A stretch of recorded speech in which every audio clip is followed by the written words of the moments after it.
अस्सलाम वालेकुम रहमतुल्लाह।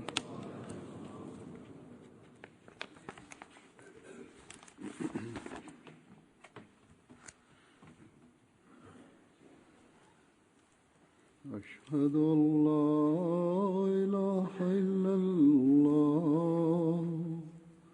वहदहु ला शरीका लहु वअशहदु अन्ना मुहम्मदन अब्दुहु व रसूलुहु अम्मा बअदु फ़अऊज़ु बिल्लाहि मिनश शैतानिर रजीम बिस्मिल्लाहिर रहमानिर रहीम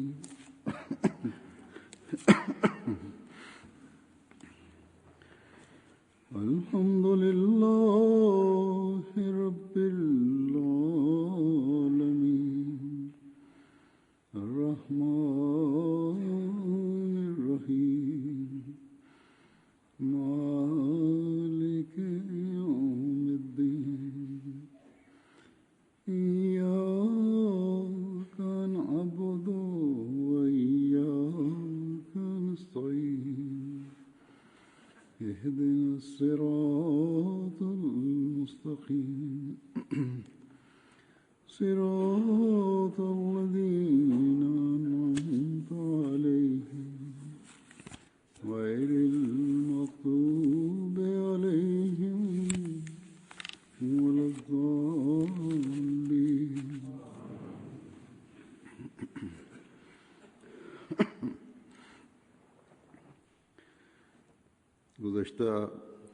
കഴിഞ്ഞ ഏതാനും കാലങ്ങളിൽ ചില ഖുതുബ ജുമാകളിൽ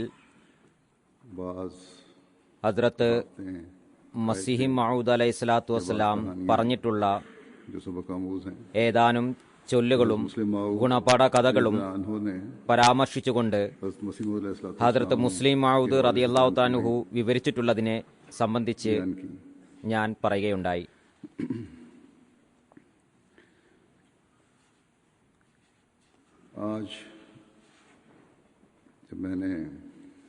ഇന്ന് ഞാൻ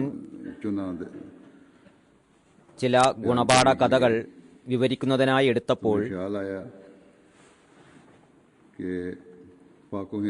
ഹദ്റത്ത് മസീഹ് മഊദ് അലൈഹിസ്സലാത്തു വസ്സലാം പറഞ്ഞിട്ടുള്ള ഇന്ത്യയിലെയും പാകിസ്ഥാനിലെയും ഈ പഴയ കഥകളും നിവേദനങ്ങളും ഇന്നും നിലനിൽക്കുന്നത് ഹദ്റത്ത് മസീഹ് മഊദ് അലൈഹി സ്വലാത്തു വസ്സലാം മുഖേനയാണെന്ന ചിന്ത വരികയുണ്ടായി. ഇപ്പോൾ ജമാഅത്തിന്റെ സാഹിത്യങ്ങളിൽ ഇവ ഇല്ലായിരുന്നുവെങ്കിൽ ഇത് എന്നേ കാലയവനികയിൽ മറഞ്ഞു കഴിഞ്ഞേനെ. ഈ ആധുനിക കാലഘട്ടത്തിൽ ഇവയെക്കുറിച്ച് ആർക്കും അറിവുണ്ടായിരിക്കുകയില്ല. ഇന്ന് ഇക്കാര്യങ്ങൾ പല ഭാഷകളിലും തർജ്ജമ ചെയ്യപ്പെടുന്നു. ഏതായാലും ഞാൻ പറഞ്ഞതുപോലെ ഈ നിവേദനങ്ങളെ ഇന്ന് വിവരിക്കുന്നതിനായി ഞാൻ നോക്കുകയായിരുന്നു. ഇവ വെറും കഥകൾ മാത്രമല്ല, മറിച്ച് ചിലത് യഥാർത്ഥ സംഭവങ്ങളുമാണ്. ചിലത് മുഖേന മസീഹ് മൗഊദ് അലൈഹി സ്വലാത്തു വസ്സലാം ഉപദേശവും നൽകിയിരിക്കുന്നു. ചിലയിടങ്ങളിൽ ഹദ്റത്ത് മസീഹ് മൗഊദ് അലൈഹി സ്വലാത്തു വസ്സലാം ചില കാര്യങ്ങളിലേക്ക് നമ്മുടെ ശ്രദ്ധയും തിരിക്കുന്നു. അത് പ്രത്യക്ഷത്തിൽ കഥകളാണെങ്കിലും ആ കഥകളിൽ പരിഷ്കരണത്തിന്റെ ഭാഗം നമ്മുടെ മുന്നിൽ സമർപ്പിക്കുകയാണ് ചെയ്യുന്നത്. അത്തരത്തിലുള്ള ഒരു പ്രത്യക്ഷ കഥയാണ് ഇന്ന് ഞാൻ സമർപ്പിക്കുന്നത്. ഹദ്റത്ത് മുസ്ലിം മഊദ് പറയുന്നു, ഹദ്റത്ത് മസീഹ് മഊദ് അലൈഹി സ്വലാത്തു വസ്സലാം ഒരു മുഅല്ലിമിന്റെ ഉദാഹരണം പറയുന്നു. അയാൾക്ക് 2 പെൺമക്കൾ ഉണ്ടായിരുന്നു. ഒന്നിനെ ഒരു കൊശവന്റെ വീട്ടിലേക്കായിരുന്നു വിവാഹം കഴിച്ചു വിട്ടത്. മറ്റൊന്നിനെ തോട്ടപ്പണിക്കാരന്റെ വീട്ടിലും. മഴക്കാറ് വരുമ്പോഴെല്ലാം തന്നെ ആ സ്ത്രീ ഭ്രാന്തിയെ പോലെ ഓടി നടക്കുമായിരുന്നു. എന്താണ് സംഭവിച്ചതെന്ന് ജനങ്ങൾ ചോദിക്കുമ്പോൾ ആ സ്ത്രീ പറയും, कि अगर बारिश എന്റെ हो ഒരു गई മകൾ ഇനി ഉണ്ടാവില്ല. तो जो कुम्हारों के यहाँ കാരണം गई हुई है वो മഴ नहीं, പെയ്താൽ उनका कारोबार खत्म हो जाएगा. കൊശവന്റെ വീട്ടിലേക്ക് വിവാഹം കഴിച്ചുവിട്ട മകൾ ഉണ്ടാകില്ല. അവരുടെ വ്യവസായം ഇല്ലാതാകും. ना हुई ഇനി അഥവാ घर है മഴ പെയ്തില്ലെങ്കിലോ? रहेगी, क्योंकि അപ്പോൾ बारिश തോട്ടക്കാരന്റെ ना होने की वजह വീട്ടിലേക്ക് വിവാഹം ചെയ്തു വിട്ട മകൾ ഉണ്ടാകില്ല. കാരണം മഴ പെയ്തില്ല എങ്കിൽ അവരുടെ പച്ചക്കറികൾ से ഉണ്ടാകില്ല. बहरहाल अगर हो गई तो कुम्हारन के बर्तन खराब हो जाएंगे, अगर ना हुई അതായത് മഴ പെയ്താൽ കൊശവന്റെ പാത്രങ്ങൾ നശിക്കും, മഴ പെയ്തില്ലെങ്കിൽ പച്ചക്കറിക്കാരുടെ പച്ചക്കറികൾ तो ये मिसाल നശിക്കും. देकर बज़ाहिर तो एक हल्की फुल्की बात പ്രത്യക്ഷത്തിൽ നിസാരമായ ഈ ഉദാഹരണം നൽകിക്കൊണ്ട് മസീഹ് മൗഊദ് അലൈഹി സ്വലാത്തു വസ്സലാം പറയുന്നു, कि कादियान के കാദിയാനിലുള്ള आदमियों का आपस में इख्तिलाफ हो गया, രണ്ടുപേർ തമ്മിൽ വഴക്കുണ്ടായി. लेकिन സുഹൃത്തുക്കൾ അവരെ പറഞ്ഞു മനസ്സിലാക്കാൻ ശ്രമിച്ചു. कि नहीं, എന്നാൽ हमने രണ്ടുപേരും പറഞ്ഞത്, अंग्रेजी अदालत में जाना है ഞങ്ങൾ ഇംഗ്ലീഷുകാരുടെ കോടതിയിൽ പോകും, और एक दूसरे അവരെ കൊണ്ട് തീരുമാനമുണ്ടാക്കും എന്നാണ്. सरकारी अदालत में नालिश करते അങ്ങനെ രണ്ടുപേരും ഒരാൾ മറ്റൊരാൾക്കെതിരെ കോടതിയിൽ കേസ് സമർപ്പിച്ചു. तो वो खुद കേസിന്റെ വിചാരണ നടക്കുമ്പോൾ नुमाइंदा അവർ സ്വയമോ मसीह अलैहिस्सलाम അല്ലെങ്കിൽ ഏതെങ്കിലും പ്രതിനിധിയോ दुआ के लिए ദുആക്കുള്ള അപേക്ഷയുമായി ഹദ്റത്ത് മസീഹ് മൗഊദ് അലൈഹി സ്വലാത്തു വസ്സലാമയുടെ मसीह अलैहिस्सलाम അടുക്കൽ വരുമായിരുന്നു. थे ഹദ്റത്ത് മസീഹ് മൗഊദ് അലൈഹി സ്വലാത്തു വസ്സലാം പറയാറുണ്ടായിരുന്നത്, और उनसे तल्लुक രണ്ടുപേരും എന്റെ ശിഷ്യരാണ്, किसके लिए दुआ करूं, രണ്ടുപേരുമായി എനിക്ക് ബന്ധവുമുണ്ട്. जीते. मैं तो यही ആർക്കു വേണ്ടി ജയിക്കണം എന്ന് ദുആ ചെയ്യണം, ആർക്കു വേണ്ടി തോൽക്കണമെന്ന് ദുആ ചെയ്യണം आजकल भी यही എന്ന് ഞാൻ ആലോചിക്കുന്നു. ആരാണോ സത്യവാൻ അയാൾ വിജയിക്കട്ടെ എന്നാണ് ഞാൻ ദുആ ചെയ്യുക. ഇന്നും ഇതേ അവസ്ഥയാണ്. ये अदालत में അഹമ്മദികൾ പരസ്പരം ഖലായിലോ അല്ലെങ്കിൽ കോടതിയിലോ കേസ് കൊടുക്കുമ്പോൾ അതോടൊപ്പം തന്നെ ദുആക്കായും എഴുതുന്നു. तो ऐसी दुआ के लिए कहना ऐसा ही है അത്തരം ദുആക്കായി എഴുതുന്നത് बारिश होने മഴ പെയ്യുകയോ या ना होने का मामला. പെയ്യാതിരിക്കുകയോ ചെയ്യുന്ന അവസ്ഥ പോലെയാണ്. या तो कुम्हारों में भी आई हुई लड़की को नुकसान पहुंचेगा, ഒന്നുകിൽ या मालियों में കൊശവന്റെ വീട്ടിലേക്ക് लड़की को വിവാഹം नुकसान ചെയ്തിട്ടുള്ള പെൺകുട്ടിക്ക് നഷ്ടമുണ്ടാകും, അല്ലെങ്കിൽ തോട്ടക്കാരന്റെ വീട്ടിലേക്ക് കെട്ടിച്ചു കൊടുത്തിട്ടുള്ള പെൺകുട്ടിക്ക് നഷ്ടമുണ്ടാകും. उठाना है. ആർക്കെങ്കിലും ഒരാൾക്ക് നഷ്ടം ഉണ്ടാകുക തന്നെ ചെയ്യുന്നതാണ്. ये भी वादे कर दूं कि इस मिसाल से कोई ये ना ഇവിടെ ഞാൻ വ്യക്തമാക്കാൻ ഉദ്ദേശിക്കുന്ന ഒരു കാര്യം, के जमाने में अगर ഹദ്റത്ത് മസീഹ് മൗഊദ് അലൈഹി സ്വലാത്തു വസ്സലാമിന്റെ കാലത്ത് കേസുകൾ ഉണ്ടായിരുന്നുവെങ്കിൽ तो आज भी अगर हो रही तो उसमें कोई ഇന്നും കേസ് ഉണ്ടാകുന്നതിൽ യാതൊരു കുഴപ്പവുമില്ല എന്ന് ഈ ഉദാഹരണത്തിൽ നിന്നും ആരും കരുതരുത്. ഇത് അനുവദനീയമാണെന്ന് ആരും കരുതരുത്. അനുവദനീയം തന്നെയാണ്. इंसाफ के लिए अदालत में इंसान जाए, നീതിക്ക് വേണ്ടി लेकिन മനുഷ്യന് കോടതിയിൽ പോകാം. अगर आपस में എന്നാൽ फैसले दोस्तों के जरिए से हो सकते हैं, सालसी फैसले हो सकते സുഹൃത്തുക്കൾ മുഖേന പരസ്പരം തീരുമാനം സാധ്യമാണെങ്കിൽ, हो सकते हैं, മൂന്നാമനിലൂടെ തീരുമാനം ഉണ്ടാകുക സാധ്യമാണെങ്കിൽ, अदालतों में भी जाना नहीं പരസ്പരം സംസാരിച്ച് തീരുമാനം സാധ്യമാണെങ്കിൽ और फिर ढिठाई भी नहीं दिखानी കോടതികളിൽ പോകരുത്, हज़रत मसीह मौऊद अलैहिस्सलाम ഷാഠ്യം ने പിടിക്കരുത്. इस नमूने को पसंद ഹദ്റത്ത് नहीं മസീഹ് മൗഊദ് അലൈഹി സ്വലാത്തു വസ്സലാം ഈ രീതിയെ ഇഷ്ടപ്പെട്ടിരുന്നില്ല. किया। जिद जो है वो एक अच्छी चीज नहीं है, इसलिए ഷാഠ്യം जिद से ही നല്ല बचना കാര്യമല്ല. चाहिए।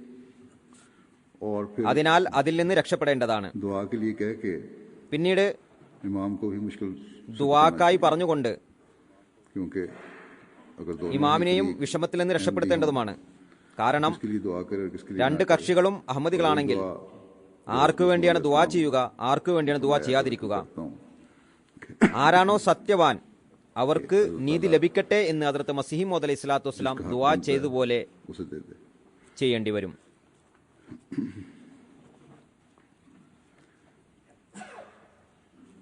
फिर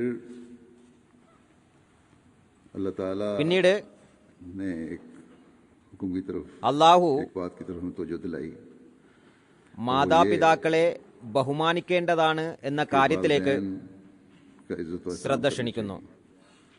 सिवाय दीन के मामले के, खुदा ताला के हुक्मों के मामले के, ദീനിന്റെ കാര്യത്തിലോ ദൈവിക കൽപ്പനയുടെ കാര്യത്തിലോ അല്ലാതെ മറ്റെല്ലാ കാര്യങ്ങളിലും മാതാപിതാക്കളെ അനുസരിക്കേണ്ടതാണ്. खुदा करनी चाहिए। അവരുടെ അവകാശങ്ങൾ നിറവേറ്റേണ്ടതാണ്. दीन का मामला आए तो बेशक ദീനിന്റെ കാര്യം വരുമ്പോൾ सकता है कि मैं ഞാൻ आम നിങ്ങളെ तौर पर करता हूं, ബഹുമാനിക്കുന്നുണ്ട്. क्योंकि ये खुदा ताला എന്നാൽ का मामला है, ഇത് അള്ളാഹുവിന്റെ കാര്യമാണ്. അതിനാൽ ഇത് അനുസരിക്കാൻ എനിക്ക് ബുദ്ധിമുട്ടുണ്ട് എന്ന് പറയാവുന്നതാണ്.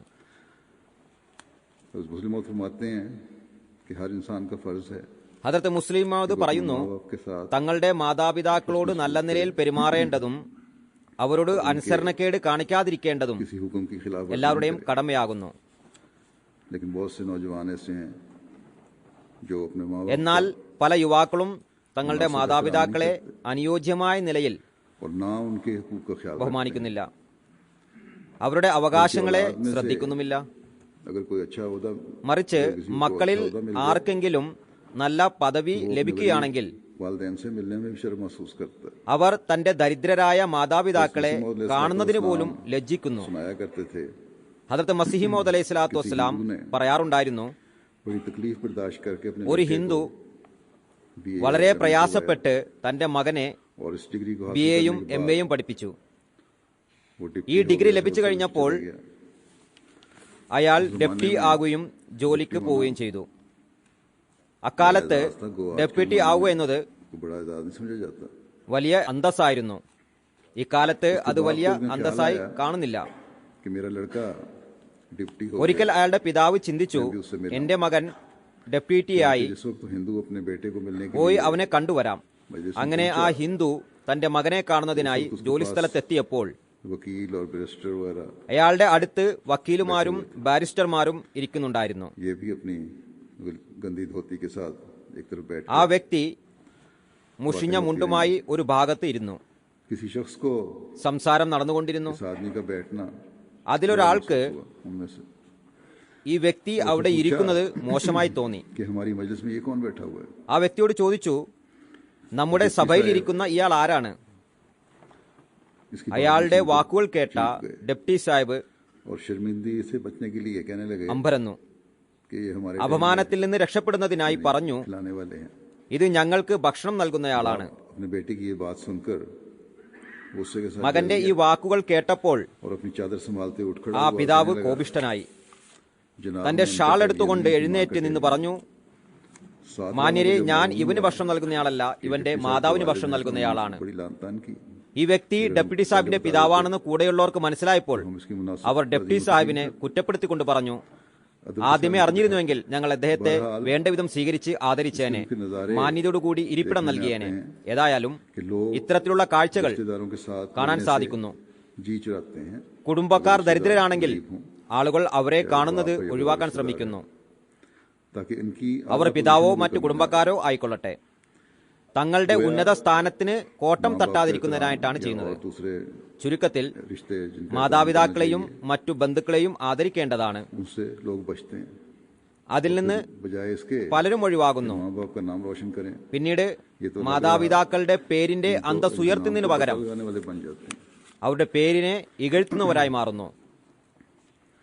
एक दफा हज़रत मुस्लिम मऊद ये मज़मून बयान फरमा रहे थे कि लोग बाज़ उलमा ചില പണ്ഡിതന്മാരുടെ അല്ലെങ്കിൽ പ്രഭാഷകരുടെ പ്രഭാഷണങ്ങൾ उठाने के लिए താൽക്കാലിക ആനന്ദം ലഭിക്കുന്നതിന് വേണ്ടി മാത്രമാണ് ആളുകൾ കേൾക്കുന്നത് എന്നതിനെ സംബന്ധിച്ച് फरमाया हुआ है. പറഞ്ഞുകൊണ്ട് ഒരിക്കൽ ഹദ്രത്ത് മുസ്ലിം മഊദ് പറയുന്നു, ഹദ്രത്ത് മസീഹ് മൗഊദ് അലൈഹി സ്വലാത്തു വസ്സലാം പറഞ്ഞിട്ടുള്ളത്, उसकी तकरीर सुन ഇന്ന പ്രഭാഷകന്റെ പ്രഭാഷണം നല്ലതാണ്, അത് കേൾക്കണം എന്ന ഉദ്ദേശത്തോടു കൂടി മാത്രം മജ്ലിസുകളിൽ വരരുത്. മറിച്ച് ആ സദസ്സിൽ എന്താണ് പറയപ്പെടുന്നത്, അതിൽ നിന്ന് എന്ത് പ്രയോജനമാണ് നേടാൻ കഴിയുക എന്നതാണ് നോക്കേണ്ടത്. ना ഏതായാലും ചിലർ मुकर्रर की പ്രാസംഗികരുടെ को समझ रहे होते हैं, बात की गहराई को, ना तकरीर को ഉദ്ദേശത്തെ समझ रहे होते हैं. മനസ്സിലാക്കുന്നില്ല, അതിന്റെ വ്യാപ്തിയെ മനസ്സിലാക്കുന്നില്ല. सिर्फ കേവലം हंस के लिए बैठे होते हैं. താൽക്കാലിക ആനന്ദത്തിനു വേണ്ടി മാത്രമായിരിക്കും അവിടെ ഇരിക്കുന്നത്. सिर्फ അതുപോലെ जज्बाती कैफियत पैदा करने ചില के लिए പ്രാസംഗികർ കേവലം താൽക്കാലികമായ വൈകാരിക അവസ്ഥ സംജാതമാക്കുന്നതിനായി ഉഗ്രൻ പ്രസംഗങ്ങൾ നടത്തുന്നു, और बड़ी അല്ലെങ്കിൽ അതിനായി ശ്രമിക്കുന്നു. आवाजें निकालते हैं, रिक्कत बितारी करने की വ്യത്യസ്തമായ कोशिश करते ശബ്ദങ്ങൾ हैं, പുറപ്പെടുവിക്കുന്നു, बनावटी किस्म की. കൃത്രിമമായ കരച്ചിലിന്റെ അവസ്ഥ സംജാതമാക്കാൻ ऐसे ही ശ്രമിക്കുന്നു. खतीब का जिक्र करते हुए फरमाते हैं, അത്തരത്തിലുള്ള ഒരു ഖത്തീബിന്റെ അവസ്ഥയെ വിവരിച്ചുകൊണ്ട് പറയുന്നു, एक खतीब का जिक्र ഹദ്രത്ത് सुनाते മസീഹ് थे മൗഊദ് അലൈഹി സ്വലാത്തു വസ്സലാം कि वो लेक्चर के लिए ഒരു खड़ा हुआ. ഖത്തീബിന്റെ അവസ്ഥ പറയുമായിരുന്നു. അയാൾ പ്രസംഗിക്കാനായി നിന്നു. मज़मून बड़ा रिक्कत वाला था. एक शख्स आया, വളരെ ആർദ്രത ജനിപ്പിക്കുന്ന ഒരു വിഷയമായിരുന്നു അയാളുടേത്. അന്നേരം जिम्मेदार आदमी था, ഗ്രാമത്തിൽ നിന്നും വന്ന ഒരു ജന്മി അവിടെ വന്നിരുന്നു. ये जिम्मेदारों की അയാളുടെ കയ്യിൽ 3 शाखा सा തിരങ്കടി ഉണ്ടായിരുന്നു. അത് പൊതുവിൽ ജന്മികളുടെ കയ്യിൽ ഉണ്ടാകാറുള്ളതാണ്. 3 ശാഖകൾ ഉണ്ടാവും, നീണ്ട പിടിയും ഉണ്ടാവും. വൈക്കോലും മറ്റും എടുക്കുന്നതിനായി इस्तेमाल होता है. പഴയ കാലങ്ങളിൽ पुराने जमाने में तो ഇവിടെ പാശ്ചാത്യ ലോകത്തും അത് ഉപയോഗിച്ചിരുന്നു. ये जब ये टेक्नोलॉजी आई है उससे पहले, लेकिन बाहर ഇപ്പോഴുള്ള ഈ ഉപകരണങ്ങൾ വരുന്നതിന് മുമ്പായിരുന്നു അത്. देहात से आया और खड़ा हो गया ഏതായാലും सुनने के लिए. ഗ്രാമത്തിൽ നിന്നും പ്രസംഗം കേൾക്കാനായി വന്നതായിരുന്നു. उन पर तो इस तकरीर का असर नहीं, അവിടെ ഇരുന്നവരിൽ ആരും लेकिन वो തന്റെ ഈ പ്രസംഗം പ്രഭാവം ചെലുത്തിയില്ല. बाद रोने लग गया. എന്നാൽ ആ ജന്മി അല്പനേരം കഴിഞ്ഞപ്പോൾ കരയാൻ करने തുടങ്ങി. वाला वाइज जो था, उसकी जो शामत आई, പ്രസംഗിച്ചുകൊണ്ടിരുന്ന ഖത്തീബ് അത്ഭുതപ്പെട്ടു. दया पैदा हुई, तो उसने ख्याल അയാളുടെ किया മനസ്സിൽ कि मेरे वाज से സഹതാപമുണ്ടായി. असर हो गया.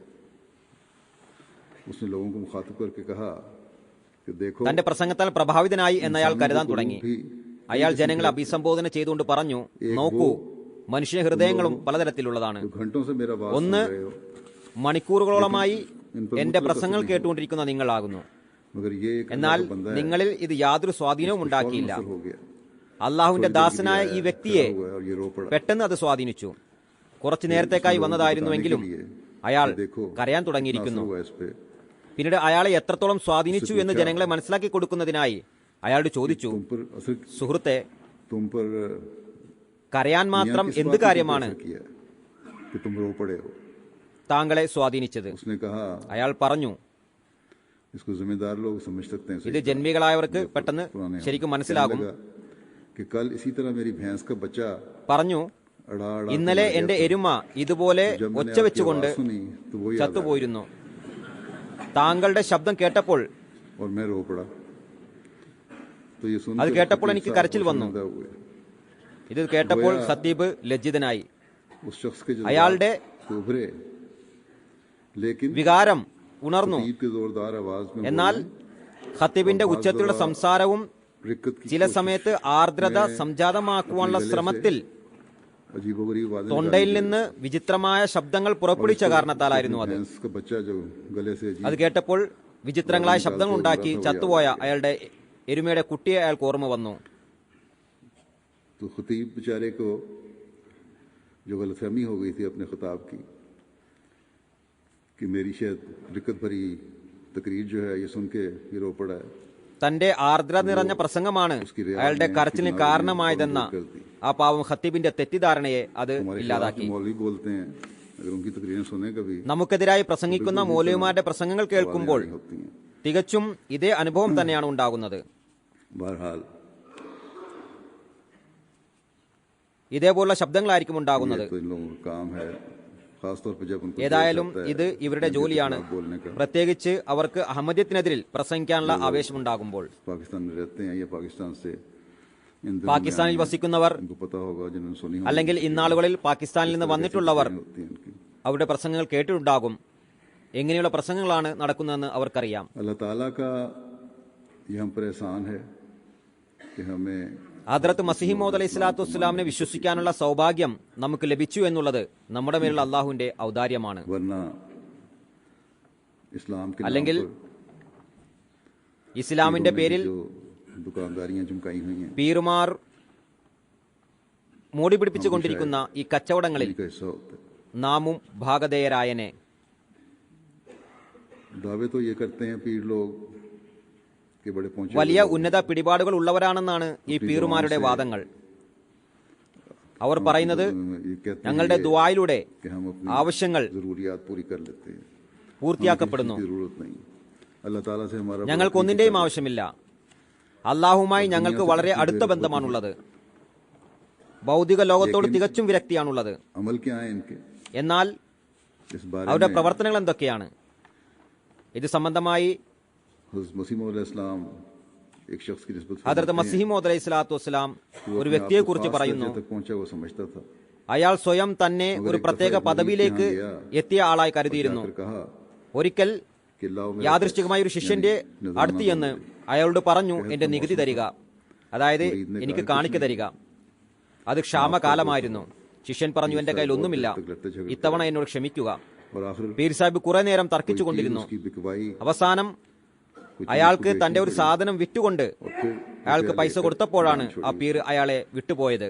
तो इस किस्म की कमजोरियां और गंद इन लोगों में देखे जाते हैं. ഇത്തരത്തിലുള്ള ന്യൂനതകളും വിഴുപ്പും വലിയ വലിയ വാദങ്ങൾ ചെയ്യുന്ന ഇവരിൽ കാണപ്പെടുന്നു. और ये कोई पुरानी बातें ഞങ്ങൾ नहीं ഉന്നത പദവിയിലേക്ക് എത്തിയവരാണെന്നാണ് അവരുടെ വാദം. ഇത് അധികം പഴയ കാര്യങ്ങളൊന്നുമല്ല. ऐसे पीर मौजूद हैं. ഇന്നും പാകിസ്ഥാൻ പോലുള്ള രാജ്യങ്ങളിൽ അത്തരത്തിലുള്ള പീർമാരുണ്ട്. जो इल्म व मार्फत का बयान हुआ है, അറിവുകളെയും ജ്ഞാനങ്ങളെയും പറ്റി വിശുദ്ധ ഖുർആനിൽ വിവരിക്കപ്പെട്ടിരിക്കുന്നു. എല്ലാ അറിവുകളെയും ഇത് വലയം ചെയ്തിരിക്കുന്നു. हमारी कम इल्मी നമ്മുടെ അറിവിലും ചിന്തയിലും ഉള്ള കുറവുകൊണ്ട് അതിന്റെ അഗാധതയിലേക്ക് उसकी गहराई तक नहीं पहुंच सकते अक्सर. എപ്പോഴും എത്തിപ്പെടാൻ സാധിക്കുന്നില്ല എന്നത് മറ്റൊരു കാര്യം. कि मुझे याद है ഹദരത്ത് മുസ്ലിം മൗദ് പറയുന്നു, എനിക്ക് ഓർമ്മയുണ്ട്, ഒരിക്കൽ ഹദരത്ത് മസീഹ് മൗദ് അലൈഹി സ്വലാത്തു വസ്സലാം പറഞ്ഞു, വൈദ്യത്തിന്റെ എല്ലാ അടിസ്ഥാന തത്വങ്ങളും വിശുദ്ധ ഖുർആനിൽ വിവരിച്ചിട്ടുണ്ട്. ലോകത്തുള്ള എല്ലാ രോഗങ്ങളുടെയും ചികിത്സ വിശുദ്ധ ഖുർആനിൽ അടങ്ങിയിരിക്കുന്നു. പറയുന്നു, എനിക്ക് വിശുദ്ധ ഖുർആനിൽ ഇത്തരത്തിൽ ചിന്തിക്കാനുള്ള അവസരം ലഭിച്ചിട്ടില്ലായിരിക്കാം, എന്റെ ജ്ഞാനം ആ പരിധിവരെ എത്തിയിട്ടില്ലായിരിക്കാം. എന്തായാലും എനിക്ക് ലഭിച്ചിട്ടുള്ള അറിവും എന്റെ മുതിർന്നവരുടെ അനുഭവം കൂടി ചേരുമ്പോൾ എനിക്ക് പറയാൻ കഴിയും, വിശുദ്ധ ഖുർആനെ വിട്ട് നമുക്ക് ഒന്നിന്റെയും ആവശ്യമില്ല.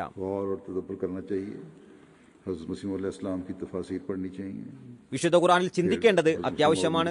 ഹദരത്ത് മസീഹ് മൗഊദ് അലൈഹി സ്വലാത്തു വസ്സലാമിന്റെ വ്യാഖ്യാനങ്ങൾ വായിക്കേണ്ടതാണ്. പിന്നീട് ഹദരത്ത് മുസ്ലിം മൗഊദും തഫ്സീറുകൾ വ്യാഖ്യാനങ്ങൾ എഴുതിയിട്ടുണ്ട്, അതും വായിക്കേണ്ടതാണ്. ചില വചനങ്ങളെ സംബന്ധിച്ചുള്ള ഖലീഫമാരുടെ വ്യാഖ്യാനങ്ങളും വിശദീകരണങ്ങളും നോക്കേണ്ടതാണ്, സ്വയം ചിന്തിക്കേണ്ടതുമാണ്. വിശുദ്ധ ഖുർആനിൽ നിന്ന് തന്നെ ഇക്കാര്യങ്ങൾ അന്വേഷിച്ച് കണ്ടെത്തുന്നതിനായി നാം ശ്രമിക്കേണ്ടതുമാണ്.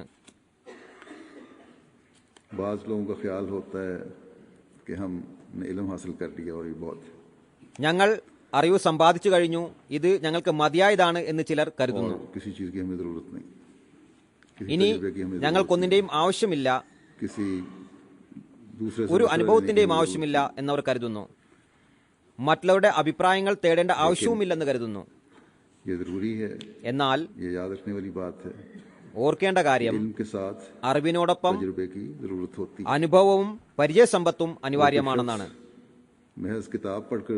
ഒരു വ്യക്തി ഗ്രന്ഥങ്ങൾ വായിച്ചതുകൊണ്ട് മാത്രം വൈദ്യനാകാൻ ആഗ്രഹിച്ചാൽ അത് ബുദ്ധിമുട്ടുള്ള കാര്യമാണ്.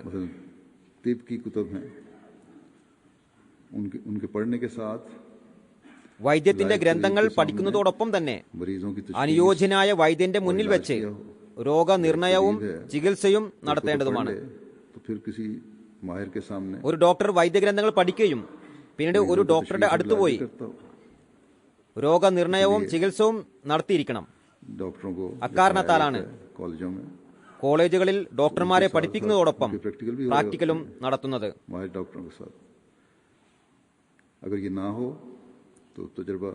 അങ്ങനെ ഇല്ലായെങ്കിൽ പരിചയസമ്പത്ത് ലഭിക്കുന്നതുമല്ല, മനുഷ്യന് ഒന്നും മനസ്സിലാക്കാൻ സാധിക്കുന്നതുമല്ല.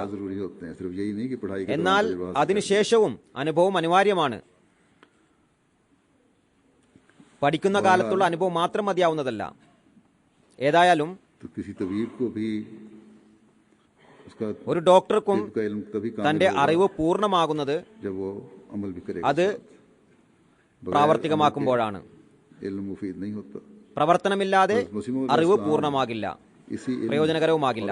ഹദരത്ത് മസീഹ് മൗഊദ് അലൈഹി സ്വലാത്തു വസ്സലാം ഇതേ അറിവിനെയും പ്രവർത്തനത്തെയും കുറിച്ച് പറയാറുണ്ടായിരുന്നു. ഒരു ഡോക്ടർ ഉണ്ടായിരുന്നു, അയാൾ വലിയ ജ്ഞാനിയായിരുന്നു.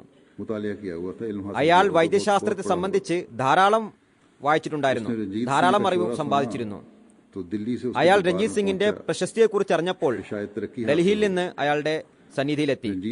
ഒരുപക്ഷെ തനിക്ക് ഉയർന്ന പദവി ലഭിച്ചേക്കാം എന്ന് കരുതി. രഞ്ജിത് സിംഗിന്റെ മന്ത്രി ഒരു മുസ്ലിം ആയിരുന്നു. അയാൾ ഇയാളെ കണ്ടു. ആ ഡോക്ടർ മുസ്ലിമായ മന്ത്രിയോട്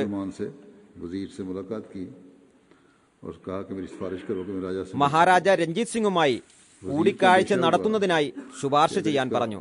ഇയാൾക്ക് അംഗീകാരം ലഭിക്കുകയാണെങ്കിൽ തന്റെ പദവിക്ക് കോട്ടം തട്ടിയേക്കാമെന്ന് മന്ത്രി സംശയിച്ചു.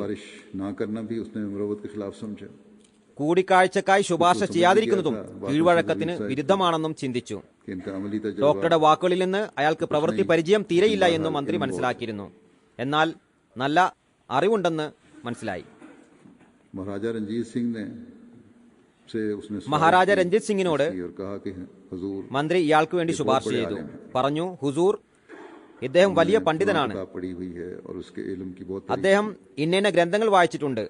इस वजीर ने, मुसलमान वजीर ने, അങ്ങനെ അയാളുടെ അറിവിനെക്കുറിച്ച് ആ മുസ്ലിം മന്ത്രി വളരെയധികം പുകഴ്ത്തി പറയുകയും ചെയ്തു. महाराजा ने पूछा कि ये बताओ कि उन्होंने इलाज भी किया है? മഹാരാജാവ് ചോദിച്ചു, तजुर्बा അയാൾ ചികിത്സയും നടത്തിയിട്ടുണ്ടോ? वजीर ने പരിചയ സമ്പത്തുണ്ടോ? हुजूर के तो फैल हो जाएगा, മന്ത്രി പറഞ്ഞു, പ്രവൃത്തി പരിചയവും तजुर्बा कर लेंगे. ഹുസൂർ മുഖാന്തരം ഉണ്ടായേക്കും. बड़ा अक्लमंद आदमी, താങ്കളിൽ പരീക്ഷണം നടത്തുന്നതാണ്. वो समझ गया. രഞ്ജിത് സിംഗ് വളരെ ബുദ്ധിമാനായ രാജാവായിരുന്നു. പ്രവൃത്തി പരിചയമില്ലാതെ അറിവ് ഒന്നുമല്ല എന്ന് അദ്ദേഹം മനസ്സിലാക്കിയിരുന്നു. പറഞ്ഞു, പരിചയസമ്പന്നനായ ഈ പാവപ്പെട്ട രഞ്ജിത് സിംഗ് മാത്രമേ ഉള്ളൂ. रुखसत कर दिया जाए. ഹക്കീം സാഹിബിന് ഉപഹാരങ്ങൾ നൽകി പറഞ്ഞയക്കുന്നതാണ് നല്ലത്. इल्म के साथ ചുരുക്കത്തിൽ अमली അറിവിനോടൊപ്പം जरूरी है. പ്രവൃത്തി പരിചയവും അനിവാര്യമാണ്. दुनिया में इसकी बड़ी अहमियत है. ലോകത്ത് ഇതിന് വളരെ പ്രാധാന്യമുണ്ട്. इल्म हासिल करने के ഏത് बाद മേഖലയിലും അറിവ് സമ്പാദിച്ചതിനു ശേഷം अमली प्रवृत्ति तजुर्बा परिचयम हासिल न किया जाए, കരസ്ഥമാക്കിയിട്ടില്ല എങ്കിൽ ऐसे आते हैं ചില സന്ദർഭങ്ങളിൽ അത് പ്രാവർത്തികമാക്കി കൊണ്ടിരിക്കുമ്പോൾ पता नहीं लगता कि क्या करना है आगे, हाथ पैर फूल जाते हैं. ഇനി എന്താണ് ചെയ്യേണ്ടതെന്ന് മനസ്സിലാകുകയില്ല. बावजूद इल्म के जो मसला കയ്യും सामने കാലും आता है, വിറക്കാൻ जो തുടങ്ങുന്നു. होती है, അറിവുണ്ടായിട്ടും മുന്നിലുള്ള പ്രശ്നം തടസ്സം ഇല്ലാതാക്കാൻ जैसे സാധിക്കില്ല. इल्म हासिल करके इंसान अपने आप കേവലം को അറിവ് किसी കരസ്ഥമാക്കിക്കൊണ്ട് निजाम का माहिर समझने लग जाए, മനുഷ്യൻ സ്വയം തന്നെ ഏതെങ്കിലും മേഖലയിലെ ഏറ്റവും കഴിവുള്ളയാളായി കരുതിയാൽ वाला जवाब मिलेगा उसे. അയാൾക്ക് രഞ്ജിത് സിംഗിന്റെ മറുപടിയാണ് ലഭിക്കുക. तरक्की के लिए भी ये बहुत जरूरी ജമാഅത്തിന്റെ പൊതുവായ അഭിവൃദ്ധിക്കായും ഇത് അനിവാര്യമാണ്. है कि नौजवान ഇത് വളരെ പ്രാധാന്യം അർഹിക്കുന്ന കാര്യമാണ്. इल्म और तजुर्बा യുവാക്കൾ ആധുനിക ജ്ഞാനങ്ങൾ കരസ്ഥമാക്കുമ്പോൾ तो उसको കൂടുതൽ मजीद പ്രവൃത്തി तजुर्बा പരിചയവും हासिल करें और अपने കരസ്ഥമാക്കേണ്ടതാണ്.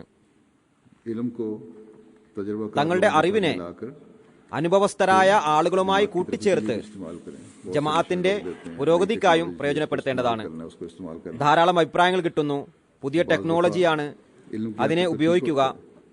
ചിലപ്പോൾ അറിവിന്റെ പരിധിവരെ ശരിയായിരിക്കാം, जिन्हें दूर करना എന്നാൽ ചില പ്രശ്നങ്ങൾ ദൂരീകരിക്കേണ്ടത് അനിവാര്യമായി വരുന്നു. ऐसी रोकें सामने आ सकती हैं അല്ലെങ്കിൽ ചിന്തിച്ച് മനസ്സിലാക്കേണ്ടതായ ചില തടസ്സങ്ങൾ മുന്നിൽ വരുന്നു. और तजुर्बाकार लोग ये बता सकते हैं. അനുഭവസ്ഥരായ ആളുകൾക്ക് അത് പറഞ്ഞു തരാൻ കഴിയുന്നതാണ്. एक अहमदी होकर ईमान की ജമാഅത്ത് വ്യവസ്ഥിതിയുമായും ऐसी सूरत में हिफाजत ഖിലാഫത്തുമായും സുദൃഢ ബന്ധം സ്ഥാപിക്കുമ്പോഴാണ് ഒരു അഹമ്മദിയായിക്കൊണ്ട് വിശ്വാസത്തെ സംരക്ഷിക്കാൻ मजबूत ताल्लुक സാധിക്കുക. और बाकायदा ताल्लुक. और ഈ इस ബന്ധത്തിനായി ताल्लुक के लिए ദൂരെ ഇരുന്നു കൊണ്ട് इस्तेमाल करने की जरूरत है जिनसे दूर बैठकर भी वो ताल्लुक कायम रहे. ബന്ധം നിലനിൽക്കുന്നതിനുള്ള മാർഗങ്ങളെ സ്വായത്തമാക്കേണ്ടി വരുന്നതാണ്. അതിർത്ത് മുസ്ലിം മൗദ് एक जगह फरमाते हैं ഇതിനെ പരാമർശിച്ചുകൊണ്ട് ഒരിടത്ത് പറയുന്നു, जमाती मामलात में अफराद कभी ഏതുവരെ അതിന്റെ തായ്വേരുമായി ബന്ധം സ്ഥാപിക്കുന്നില്ലയോ जब तक ജമാഅത്ത് കാര്യങ്ങളിൽ അഹമ്മദികൾക്ക് ഒരിക്കലും പുരോഗതി കൈവരിക്കാൻ സാധിക്കുന്നതല്ല, इस जमाने में മറിച്ച് ജീവനോടെ ഇരിക്കാൻ തന്നെ സാധ്യമല്ല. करने का बेहतरीन ഇക്കാലഘട്ടത്തിൽ ഈ ബന്ധം സ്ഥാപിക്കുന്നതിനുള്ള ഉത്തമമായ മാർഗം इंसान किसी जगह भी പത്രങ്ങളാണ്. बैठा हुआ हो, മനുഷ്യൻ എവിടെയാണെങ്കിലും അവിടെ ജമാഅത്തിന്റെ പത്രങ്ങൾ तो वो ऐसा ही होता है എത്തിക്കൊണ്ടിരുന്നാൽ पास बैठा. അടുത്തിരിക്കുന്നത് പോലെയായിരിക്കും അനുഭവപ്പെടുക. जैसे मैं अब बोल रहा ഇതിന്റെ ഉദാഹരണം ഞാനിപ്പോൾ പറയുന്നത് പോലെയാണ്. हूं, अब उस वक्त बयान फरमाते हैं आप कि औरतों का जलसा हो रहा है, जलसे की तकरीर है. അന്നേരം അദ്ദേഹം പറയുന്നു, സ്ത്രീകളുടെ ജലസയുള്ള പ്രസംഗമാണിത്. സ്ത്രീകൾ ലൗഡ് സ്പീക്കറിലൂടെ പ്രസംഗങ്ങൾ കേട്ടുകൊണ്ടിരിക്കുകയാണ്. तक आवाज ना जा रही हो അഥവാ ലൗഡ് സ്പീക്കറിലൂടെ ശബ്ദം അവരിലേക്ക് എത്തുന്നില്ല എങ്കിൽ कि क्या बोल रहे हैं. എന്താണ് പറയുന്നതെന്ന അറിവ് ആർക്കും ലഭിക്കില്ല. लाउड स्पीकर ने ചുരുക്കത്തിൽ औरतों को मेरी ലൗഡ് സ്പീക്കർ സ്ത്രീകളെ എന്റെ പ്രസംഗത്തിനോട് അടുപ്പിക്കാനുണ്ടായത്. जैसे आवाज के जरिए से ഇവിടെയും ലൗഡ് സ്പീക്കർ മുഖേന സ്ത്രീകളുടെ ഹാളിലേക്കും ശബ്ദം എത്തുന്നു, അവരും കേൾക്കുന്നു. ये भी एक कुर्बत है. इसी तरह ഇതും ഒരു സാമീപ്യം തന്നെയാണ്. दूर रहने അതേപോലെ പത്രങ്ങൾ वाबस्ता रखते हैं। അകലത്തുള്ളവരെ സമൂഹവുമായി मसीह मौद ബന്ധപ്പെടുത്തി നിർത്തുന്നു. हमेशा फरमाया करते थे ഹദ്റത്ത് മസീഹ് മൗഊദ് അലൈഹി സ്വലാത്തു വസ്സലാം എപ്പോഴും പറയുമായിരുന്നു, हमारे दो बाजू हैं। അൽ ഹക്കമും ബദറും നമ്മുടെ രണ്ട് കരങ്ങളാകുന്നു. ऐसी खबरें भी शायद ചില സമയത്ത് ഈ പത്രങ്ങളിൽ ദോഷങ്ങൾ ഉണ്ടാക്കുന്ന വാർത്തകളും വന്നിരുന്നു. मगर चूंकि उनके फवायद उनके ज़रर से ज़्यादा എന്നാൽ അവയുടെ പ്രയോജനങ്ങൾ मसीह मौद ദോഷങ്ങളെക്കാൾ അധികമായിരുന്നു. അതുകൊണ്ടാണ് ഈ രണ്ട് പത്രങ്ങളും जैसे ये दो നമ്മുടെ രണ്ട് കരങ്ങളായിട്ടാണ് എനിക്ക് തോന്നിയിട്ടുള്ളത് എന്ന് ഹദ്റത്ത് മസീഹ് മൗഊദ് അലൈഹി സ്വലാത്തു വസ്സലാം പറയാറുണ്ടായിരുന്നത്. कि उनके जरिए രണ്ട് കരങ്ങൾ हमारा जो बाजू എന്നുള്ളതിന്റെ അർത്ഥം അത് മുഖേന നമ്മുടെ കരങ്ങൾ അതായത് ജമാഅത്ത് നാമുമായി ബന്ധപ്പെടുന്നു എന്നതാണ്. आप फरमाते हैं कि हमारे अखबारात की तरफ അദ്ദേഹം പറയുന്നു, അക്കാലത്ത് നമ്മുടെ പത്രങ്ങളിലേക്ക് ജനങ്ങളുടെ ശ്രദ്ധ ധാരാളമായി ഉണ്ടായിരുന്നു. ഹദ്റത്ത് മസീഹ് മൗഊദ് അലൈഹി സ്വലാത്തു വസ്സലാമിന്റെ കാലഘട്ടത്തിൽ 10वां या 20वां അന്ന് ജമാഅത്ത് ഇന്നത്തേതിന്റെ 10-ലൊന്നോ 20-ലൊന്നോ മാത്രമേ ഉണ്ടായിരുന്നുള്ളൂ. चुनांचे बदर की ഇപ്പോൾ 100-ലൊന്നോ 1000-ലൊന്നോ में ഭാഗമാണ്. में 14-15 അക്കാലഘട്ടത്തിൽ ബദറിന്റെ വരിക്കാർ बात फिर कम होती रही। इसी तरह 1400-ഉം 1500-ഉം ഒക്കെ ആയിരുന്നു. बड़ी പിന്നീട് കുറഞ്ഞു വന്നു. അതുപോലെ അൽഹക്കമിന്റെ എണ്ണവും വർദ്ധിച്ചു. दोस्त उस जमाने में ജമാഅത്ത് മിത്രങ്ങൾ खरीदते थे, അക്കാലത്ത് ധാരാളമായി പത്രങ്ങൾ വാങ്ങുമായിരുന്നു. बाद दफा वो भी खरीदते थे വിദ്യാഭ്യാസമില്ലാത്തവരും അക്കാലത്ത് പത്രങ്ങൾ വാങ്ങുമായിരുന്നു. और समझते थे പിന്നീട് അത് മറ്റുള്ളവർക്ക് വായിക്കാനായി നൽകുമായിരുന്നു. ഇതും തബ്ലീഗിന്റെ ഒരു ഭാഗമാണെന്ന് അവർ മനസ്സിലാക്കിയിരുന്നു. വിദ്യാഭ്യാസമില്ലാത്ത കുതിരവണ്ടി ഓടിക്കുന്ന ഒരു അഹമ്മദി അൽഹക്കം रख लेते വാങ്ങിവെക്കുമായിരുന്നു. और अपनी सवारियां जब लेके जाते യാത്രക്കാരെ കൊണ്ടുപോകുമ്പോൾ तो उनकी शक्ल देख के सवारी की पहचान കുതിരവണ്ടിയിൽ करते थे कि शरीफुल नफ्स है कोई। അവരുടെ മുഖം നോക്കി മാന്യനായ യാത്രക്കാരനാണോ എന്ന് മനസ്സിലാക്കി അയാൾക്ക് പത്രം നൽകിക്കൊണ്ട് പത്രം വന്നിരിക്കുന്നു, എനിക്ക് വായിച്ചു കേൾപ്പിച്ചു തരിക എന്ന് പറയുമായിരുന്നു. ചില സമയത്ത് യാത്രക്കാർ अखबार का नाम पता नोट വണ്ടിയിൽ നിന്നിറങ്ങുമ്പോൾ പത്രത്തിന്റെ പേരും അഡ്രസ്സും മറ്റും എഴുതിയെടുക്കുമായിരുന്നു. അങ്ങനെ ജമാഅത്തുമായി അവർ ബന്ധപ്പെടുമായിരുന്നു. उस वक्त लोग कहा करते थे उन्होंने പിന്നീട് ബയ്യത്തും ഉണ്ടാകുമായിരുന്നു. അക്കാലത്തെ ആൾക്കാർ പറയുന്നു, നിരക്ഷനായിരുന്നിട്ട് കൂടി തന്റെ പ്രദേശത്ത് ഏറ്റവും കൂടുതൽ ആൾക്കാരെ ബയ്യത്ത് ചെയ്യിപ്പിച്ചവൻ അദ്ദേഹമായിരുന്നു. अल्लाह ताला ने पैदा फरमाती है हमारे लिए। ഈ കാലഘട്ടത്തിൽ വേറെയും സൗകര്യങ്ങൾ അള്ളാഹു നമുക്കായി ഉണ്ടാക്കിയിട്ടുണ്ട്. ഒന്നാമതായി സ്വന്തം പരിഷ്കരണത്തിനായി, मजबूत ताल्लुक के लिए ഖിലാഫത്തുമായി സുദൃഢ ബന്ധം സ്ഥാപിക്കുന്നതിനായി ഓരോ വ്യക്തിക്കും MTA കാണേണ്ടത് അനിവാര്യമാണ്. അത് ശീലമാക്കേണ്ടതാണ്. രണ്ടാമതായി തബ്ലീഗിനായി MTA-യും और वेबसाइट में प्रोग्राम വെബ്സൈറ്റിനെയും സംബന്ധിച്ച് वो भी दूसरों को बताने चाहिए। അതിലുള്ള പരിപാടികളെയും സംബന്ധിച്ച് മറ്റുള്ളവർക്ക് പറഞ്ഞു കൊടുക്കേണ്ടതാണ്. मिलता है देखना സന്ദർഭം കിട്ടുമ്പോൾ തങ്ങളുടെ സുഹൃത്തുക്കളോടൊപ്പം ഇരുന്നു കൊണ്ട് അത് കാണേണ്ടതാണ്. സുഹൃത്തുക്കൾക്ക് അതിനെ പരിചയപ്പെടുത്തി കൊടുക്കേണ്ടതുമാണ്. बहुत सारे खत मुझे अभी भी आते हैं कि जब से ഇപ്പോഴും हमने എനിക്ക് ധാരാളം കത്തുകൾ വരാറുണ്ട്. MTA-യിൽ ഖുത്ബകൾ മാത്രം കൃത്യനിഷ്ഠയോടുകൂടി കേൾക്കാൻ തുടങ്ങിയപ്പോൾ തന്നെ हो रहा है, ജമാഅത്തുമായി ഞങ്ങളുടെ ബന്ധം സുദൃഢമായിക്കൊണ്ടിരിക്കുന്നു. हमारे मानों में मजबूती पैदा हो रही है। ഞങ്ങളുടെ വിശ്വാസത്തിൽ ദൃഢത ഉണ്ടായിക്കൊണ്ടിരിക്കുന്നു. MTA ചുരുക്കത്തിൽ इसी तरह अल इस्लाम ഇക്കാലഘട്ടത്തിൽ MTA-യും ये जमात की അൽ ഇസ്ലാം വെബ്സൈറ്റും ये बड़ा ജമാഅത്തിന്റെ വെബ്സൈറ്റ് ഹദ്റത്ത് മസീഹ് മൗഊദ് അലൈഹി സ്വലാത്തു വസ്സലാമിന്റെ തബ്ലീഗ് എത്തിക്കുന്നതിനും जाने का भी जरिया है और हर अहमदी की ഓരോ അഹമ്മദിയുടെയും സംസ്കരണത്തിനും और खिलाफत से जोड़ने और ജമാഅത്തുമായും ഖിലാഫത്തുമായും ബന്ധിപ്പിക്കുന്നതിനുമുള്ള ഉത്തമ മാർഗമാകുന്നു. बस हर अहमदी का फर्ज है कि इसके साथ അതിനാൽ ഇതുമായി ബന്ധപ്പെടാൻ ശ്രമിക്കേണ്ടത് ഓരോ അഹമ്മദിയുടെയും കടമയാകുന്നു. बाज लोग सोच तो ये रखते हैं कि उनकी इस्लाह തങ്ങളിൽ പരിഷ്കരണം ഉണ്ടാകണമെന്ന് ചിലർ ആഗ്രഹിച്ചുകൊണ്ടിരിക്കുന്നു. ഇസ്ലാമിക അധ്യാപനങ്ങളിൽ കൃത്യനിഷ്ഠയോടുകൂടി നിലകൊള്ളുന്നവരായിരിക്കണം എന്നാഗ്രഹിക്കുന്നു. പ്രത്യേകിച്ച് നമസ്കാരത്തെ സംബന്ധിച്ച് കൃത്യനിഷ്ഠതയോടെ അനുഷ്ഠിക്കുന്നവരാകണമെന്ന് ആഗ്രഹിക്കുന്നു. എന്നാൽ പിന്നീട് അലസരുടെ സഹവാസത്തിൽ എത്തിപ്പെടുന്നു. खुद ये लोग തൽഫലമായി ആഗ്രഹമുണ്ടായിരുന്നിട്ടും സ്വയം ഇവരും അലസരായി മാറുന്നു. शौरी तौर पर पड़ रहा होता है। അറിയാതെയാണ് ഇത് സ്വാധീനിക്കപ്പെടുന്നത്. बनाने के लिए भी അതിനാൽ ബന്ധം സ്ഥാപിക്കുന്നതിനായും जिनकी ദീനീ അവസ്ഥ നല്ലതായിട്ടുള്ളവരെയാണ് നാം തിരഞ്ഞെടുക്കേണ്ടത്. കൃത്യനിഷ്ഠതയോടെ നമസ്കാരങ്ങൾ അനുഷ്ഠിക്കുന്നവരെയാണ് നാം തിരഞ്ഞെടുക്കേണ്ടത്. इस हवाले से खास तौर पर मैं ഇത് സംബന്ധമായി ഞാൻ പ്രത്യേകിച്ച് अहमदियों को तवज्जो दिलानी चाहता കാദിയാനിലും റബോയിലും ഉള്ളവരുടെ ശ്രദ്ധ ക്ഷണിക്കാൻ ആഗ്രഹിക്കുകയാണ്. हूं। अहमदियों की बड़ी ഇവിടങ്ങളിൽ ചെറിയ സ്ഥലത്ത് അഹമ്മദികളുടെ അംഗസംഖ്യ ധാരാളമുണ്ട്. इसी तरह അതുപോലെ मसाजिद भी थोड़े थोड़े फासले पर हैं वहाँ പള്ളികളും അടുത്തടുത്തുണ്ട്. कि मस्जिदों को आबाद करें. അവർ പള്ളികളെ ജനനിബിഡം ഉള്ളതാക്കി മാറ്റുക. जो जमात അതുപോലെ ജമാഅത്ത് വ്യവസ്ഥിതിയെ സംബന്ധിച്ച് തെറ്റായ ധാരണകൾ വെച്ചു പുലർത്തുന്ന ധാരാളം പേരുമുണ്ട്. उनसे भी बचने की कोशिश करें. അവരിൽ നിന്നും അകന്നു നിൽക്കാൻ ശ്രമിക്കേണ്ടതാണ്. बाहर से लोग जो जाते हैं बाज़ दफ़ा പുറം രാജ്യങ്ങളിൽ നിന്നും അവിടെ വരുന്നവരും शिकायतन भी लिखते हैं ഇവരെ സംബന്ധിച്ച് എനിക്ക് എഴുതാറുണ്ട്, कि പരാതിയും എഴുതാറുണ്ട്. रबा में भी नमाजों के റബുവയിലും നമസ്കാരത്തിനായി സൗകര്യം ഏർപ്പെടുത്തേണ്ടതിലേക്ക് ശ്രദ്ധിക്കേണ്ടതാണ്. को इस तरह खास तवज्जो देनी चाहिए. റബോയിലെ വാസികൾ ഇതിലേക്ക് പ്രത്യേക ശ്രദ്ധ പതിപ്പിക്കേണ്ടതാണ്. कमजोर हैं वो कमजोरों का असर ബലഹീനരിൽ നിന്നും സ്വാധീനം ഉൾക്കൊള്ളുന്നതിന് പകരം जमात से मजबूत ताल्लुक ജമാഅത്തുമായി और जो नमाज में സുദൃഢ ബന്ധമുള്ളവരും बाकायदा है കൃത്യനിഷ്ഠതയോടെ നമസ്കരിക്കുന്നവരുമായവരുടെ സ്വാധീനം ഉൾക്കൊള്ളാൻ ശ്രമിക്കുക. इसकी मिसाल देते हुए किस तरह असर होता है, എങ്ങനെയാണ് സ്വാധീനിക്കപ്പെടുക, किस तरह समझ എങ്ങനെയാണ് എന്നിൽ സ്വാധീനം ഉണ്ടാകുന്നത് എന്നത് ബുദ്ധിമാന്മാർ മനസ്സിലാക്കുന്നത് എന്നതിന് ഉദാഹരണം നൽകിക്കൊണ്ട് ഹദരത്ത് മസീഹ് മൗഊദ് അലൈഹി സ്വലാത്തു വസ്സലാം പറയാറുണ്ടായിരുന്നു, ഒരിക്കൽ खड़ा था ഗാലിനൂസ് ഒരു സ്ഥലത്ത് നിൽക്കുകയായിരുന്നു. तो वो आया और आकर ഒരു ഭ്രാന്തൻ ഓടിക്കൊണ്ടുവന്ന് അയാളുടെ ചേർന്ന് നിന്നു. उसको उसने छोड़ा, ജാലിനൂസിനെ അയാൾ വിട്ടപ്പോൾ फसद निकलवाओ यानी खून എന്റെ ഫസദ് എടുക്കുക എന്ന് അയാൾ പറഞ്ഞു, അതായത് രക്തം എടുക്കുക. लोगों ने पूछा कि फसद അപ്പോൾ ജനങ്ങൾ ചോദിച്ചു, ഫസദ് എന്തിനാണ് പൊട്ടിക്കുന്നത്? दीवाना जो आकर मुझे അയാൾ പറഞ്ഞു, ഈ ഭ്രാന്തൻ വന്ന് എന്നെ കെട്ടിപ്പിടിച്ചപ്പോൾ എന്റെ ഉള്ളിലും ഭ്രാന്തിന്റെ ഒരു ഞരമ്പ് ഉണ്ടെന്ന് എനിക്ക് തോന്നി. മറ്റുള്ളവരെ വിട്ടുകൊണ്ടാണ് എന്നെ കെട്ടിപ്പിടിച്ചത്. എന്റെ ഉള്ളിലും ഭ്രാന്തിന്റെ ഒരു ഞരമ്പുള്ളതുപോലെ എനിക്ക് തോന്നുന്നു. അതിനോട് ഈ ഭ്രാന്തിന് അടുപ്പം തോന്നുകയും അങ്ങനെ അയാൾ എന്നിലേക്ക് ആകർഷിതനാകുകയും ചെയ്തു. മുസ്ലിമോദ് പറയുന്നു, നമസ്കരിക്കാത്തവരോട് ചായ്വുണ്ടാവുകയും നമസ്കാരത്തിൽ അലസരായവരുടെ പിന്നാലെ കൂടുന്നതും അവർക്കും അലസതയോട് സാദൃശ്യത ഉണ്ടാണെന്നതാണ് മനസ്സിലാക്കി തരുന്നത്.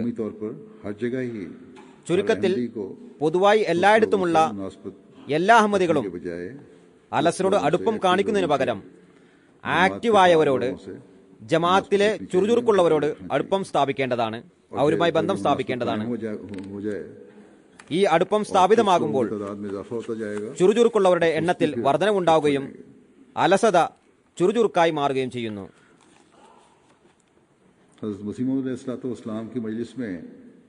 ഹദരത്ത് മസീഹ് മൗഊദ് അലൈഹി സ്വലാത്തു വസ്സലാമിന്റെ മജ്ലിസിൽ ഒരിക്കൽ ഒരു വ്യക്തി വന്നിട്ട് പറഞ്ഞു, ഞാൻ അത്ഭുത ദൃഷ്ടാന്തം കാണാൻ ആഗ്രഹിക്കുന്നു. എന്നെ ഇന്ന അത്ഭുത ദൃഷ്ടാന്തം കാണിക്കുകയാണെങ്കിൽ ഞാൻ താങ്കളെ വിശ്വസിക്കുന്നതിന് തയ്യാറാണ്. ഹദരത്ത് മുസ്ലിം മൗഊദ് പറയുന്നു, എനിക്ക് ഓർമ്മയുണ്ട്, ഹദരത്ത് മസീഹ് മൗഊദ് അലൈഹി സ്വലാത്തു വസ്സലാം അത് മറുപടിയായി പറഞ്ഞു, അള്ളാഹു തമാശ കാണിക്കുന്നവനല്ല, മറിച്ച് അവന്റെ ഓരോ പ്രവർത്തനവും കാര്യകാരണത്തിന്റെ അടിസ്ഥാനത്തിലാണ്. നിങ്ങൾ പറയുക, മുൻപ് കാണിച്ചിട്ടുള്ള ദൃഷ്ടാന്തങ്ങളിൽ നിന്ന് നിങ്ങൾ എന്ത് പ്രയോജനമാണ് കരസ്ഥമാക്കിയത്? എന്നിട്ടല്ലേ നിങ്ങൾക്കായി പുതിയ ദൃഷ്ടാന്തം കാണിക്കുക. എന്നാൽ മനുഷ്യപ്രകൃതത്തിലെ ന്യൂനത ഇതിനെ ഇഷ്ടപ്പെടുന്നില്ല. ഒരുപക്ഷെ അയാളെ സംസ്കാരമില്ലാത്തവനുമാക്കുന്നു. അലസതയിലും അശ്രദ്ധയിലും മുഴുകിയവനായി കഴിയുന്നത് അനുവദനീയമാണെന്ന് കരുതുന്നു. മറിച്ച് എല്ലായ്പ്പോഴും അലസതയിലും അശ്രദ്ധയിലും എപ്പോഴും മുഴുകിക്കിടക്കുന്നു. തന്റെ ഉത്തരവാദിത്തം എത്രത്തോളം നിറവേറ്റിയെന്ന് ആരും ചോദിക്കരുത്. അഥവാ അവർ ഏതെങ്കിലും തമാശ കാണാൻ ആഗ്രഹിച്ചാൽ അന്നേരം തീർച്ചയായും ആ തമാശ കാണിക്കേണ്ടതാണ്. ഇതാണ് മനുഷ്യപ്രകൃതം. ഇതാണ് ഷാഢ്യരായ മനുഷ്യരുടെ എപ്പോഴുമുള്ള ശീലം. അതായത് അംഗീകരിക്കുന്നില്ല എങ്കിൽ ശൈത്താന്റെ കാലടികളെ പിൻപറ്റുന്നു. എല്ലാ പ്രവാചകന്മാരും ഇതേ ചോദ്യമാണ് ഉണ്ടായിക്കൊണ്ടിരുന്നത്. നബി സല്ലല്ലാഹു അലൈഹി വസല്ലമയോടും അവിശ്വാസികൾ ഇത്തരത്തിലുള്ള ആവശ്യങ്ങളാണ് ഉന്നയിച്ചത്. സ്വർണം കൊണ്ടുള്ള ഭവനത്തിന്റെ അടയാളം കാണിക്കുക, ആകാശത്തെ കയറിപ്പോകുന്ന അടയാളം കാണിക്കുക. അത്രമാത്രമല്ല, ആകാശത്തിൽ നിന്ന് ഞങ്ങളുടെ മുമ്പിൽ വെച്ച് ഗ്രന്ഥവും കൊണ്ടുവരണം. ഇത്തരത്തിലുള്ള അനാവശ്യ ആരോപണങ്ങളായിരുന്നു. അള്ളാഹു ഇത്തരത്തിലുള്ള വ്യർത്ഥമായ ആവശ്യങ്ങൾക്ക് യാതൊരു പ്രാധാന്യവും നൽകുന്നില്ല. പ്രവാചകന്മാരും പ്രാധാന്യം കൽപ്പിക്കുന്നില്ല. അനവധി അടയാളങ്ങൾ ഉണ്ടാകുന്നു. വിശ്വസിക്കാനാണെങ്കിൽ സൽപ്രകൃതക്കാർക്ക് അത് മതിയാവുന്നതാണ്.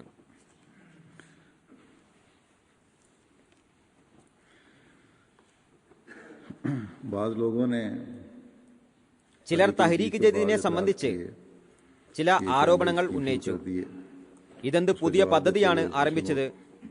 അതിന് മറുപടി നൽകിക്കൊണ്ട് ഹദ്റത്ത് മുസ്ലിം മൗദ് റളിയല്ലാഹു അൻഹു പറയുന്നു, യഥാർത്ഥത്തിൽ എന്റെ പദ്ധതി ഒരു നവ പദ്ധതിയല്ല, മറിച്ച് ഇത് പഴയ ഒരു പദ്ധതി തന്നെയാണ്. ഈ ജദീദ് എന്ന വാക്കുകൊണ്ട് കേവലം പുതിയതല്ലാത്ത ഒന്നിനെയും അംഗീകരിക്കാൻ തയ്യാറല്ലാത്ത രോഗബാധിതനായ ബുദ്ധിയെ ചികിത്സിക്കുകയാണ് ചെയ്തിരിക്കുന്നത്. ഏതുപോലെ എന്നാൽ ഒരു ഡോക്ടർ ഒരു രോഗിയെ നീണ്ടകാലം വരെ ചികിത്സിച്ചുകൊണ്ടിരിക്കുന്നു. അപ്പോൾ എനിക്ക് ഈ മരുന്ന് കൊണ്ട് ഫലമില്ല എന്ന് രോഗി പറയുന്നു. അപ്പോൾ ഡോക്ടർ പറയുന്നു, എന്നാൽ ഞാൻ നിനക്ക് പുതിയൊരു മരുന്ന് നൽകാം. അങ്ങനെ പറഞ്ഞുകൊണ്ട് ആ ഡോക്ടർ പഴയ മരുന്നിൽ മറ്റു ചിലത് ചേർക്കുന്നു. അക്കാലഘട്ടത്തിൽ ഒരു ഉദാഹരണം നൽകിക്കൊണ്ട് പറഞ്ഞു, ഉദാഹരണമായി ടിഞ്ചർ കാഡിമം ചേർത്ത് സുഗന്ധമുള്ളതാക്കി മാറ്റുന്നു. എനിക്ക് പുതിയ മരുന്ന് ലഭിച്ചു എന്ന് രോഗി കരുതുന്നു. അതിനെ പുതിയ മരുന്നെന്ന് പറയാൻ ഡോക്ടർക്കും അവകാശമുണ്ട്, കാരണം ആ മരുന്നിൽ ഒരു പുതിയ മരുന്ന് ചേർക്കുകയുണ്ടായി. അതിൽ പുതിയ മരുന്ന് ചേർക്കുന്നതിന് വേണ്ടി രോഗി അത് കഴിച്ചുകൊണ്ടിരിക്കുകയും അയാളുടെ പ്രതീക്ഷ അസ്ഥാനത്താകാതിരിക്കുകയും വേണ്ടിയാണ് അങ്ങനെ ചെയ്യുന്നത്. ഹദ്റത്ത് മസീഹ് മൗഊദ് അലൈഹി സ്വലാത്തു വസ്സലാം അടുക്കൽ ഒരിക്കൽ ഒരു വൃദ്ധ വന്നു. അവർക്ക് മലേറിയ പനിയായിരുന്നു, കുറെ നാളുകളായിട്ട് മാറുന്നുണ്ടായിരുന്നില്ല. ഹദ്റത്ത് മസീഹ് മൗഊദ് അലൈഹി സ്വലാത്തു വസ്സലാം പറഞ്ഞു, നിങ്ങൾ കുലീൻ കഴിക്കുക. അവർ പറഞ്ഞു, കുലീനോ?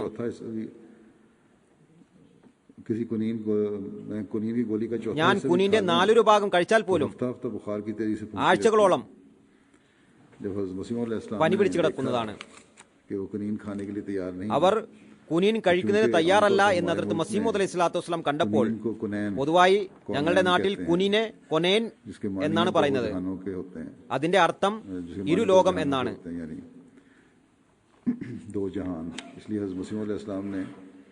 ഹദ്റത്ത് മസീഹ് മൗഊദ് അലൈഹി സ്വലാത്തു വസ്സലാം കോനേൻ എന്ന ഗുളിക നൽകിക്കൊണ്ട് പറഞ്ഞു, ഈ ദാറേൻ ഗുളിക കഴിക്കുക. കോനേനും ദാറേനും ഇരുലോകം തന്നെയല്ലേ? ഇത് കുനേൻ അല്ല എന്ന് ഹദ്റത്ത് മസീഹ് മൗഊദ് അലൈഹി സ്വലാത്തു വസ്സലാം പറഞ്ഞിട്ടില്ല. അതിന് പുതിയൊരു പേരിട്ടു. 2-3 ഗുളികൾ കഴിച്ചപ്പോൾ തന്നെ ആ വൃദ്ധ വന്നു പറഞ്ഞു, ഈ ഗുളിക മൂലം എന്റെ പനി മാറി, വേറെ എന്തെങ്കിലും മരുന്ന് തരിക. ആദ്യം പറഞ്ഞത് 4 ഭാഗം ഗുളിക കഴിച്ചാൽ ചൂട് കുറയില്ല എന്നായിരുന്നു. ഇപ്പോൾ പേര് മാറ്റിയപ്പോൾ തന്നെ ചൂട് തണുക്കുകയുണ്ടായി.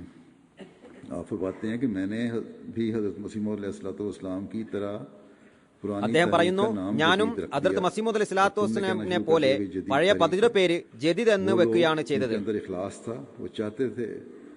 അപ്പോൾ പുതിയ പദ്ധതിയാണെന്ന് നിങ്ങൾ പറയാൻ തുടങ്ങി. ആത്മാർത്ഥത ഉണ്ടായിരുന്നവർ, ആത്മീയതയിൽ മുന്നേറാൻ ആഗ്രഹിച്ചിരുന്നവർ ഒരു പദ്ധതിയുടെ പുതിയ പേര് കേട്ടപ്പോൾ അവർ പറഞ്ഞു, ഇത് പുതിയതാണ്, വരിക, ഇതിനെ നമുക്ക് പ്രയോജനപ്പെടുത്താം. മനസ്സിൽ കാപട്യമുണ്ടായിരുന്നവർ ഇത് പുതിയ കാര്യമാണെന്ന് കരുതിക്കൊണ്ട് ഇപ്പോഴിതാ പുതിയ കാര്യങ്ങൾ ഉണ്ടാക്കുന്നു. ഹദ്റത്ത് മുഹമ്മദ് റസൂലുള്ളാഹി സ്വല്ലല്ലാഹു അലൈഹി വസല്ലമിന്റെയും മസീഹ് മൗഊദ് അലൈഹി സ്വലാത്തു വസ്സലാമിന്റെയും മാർഗങ്ങളിൽ നിന്ന് മുഖം തിരിക്കുകയാണെന്ന് പറയാൻ തുടങ്ങി. കാര്യങ്ങൾ മനസ്സിലാക്കാൻ ശ്രമിച്ചതുമില്ല, അതിനെ പ്രയോജനപ്പെടുത്തിയതുമില്ല.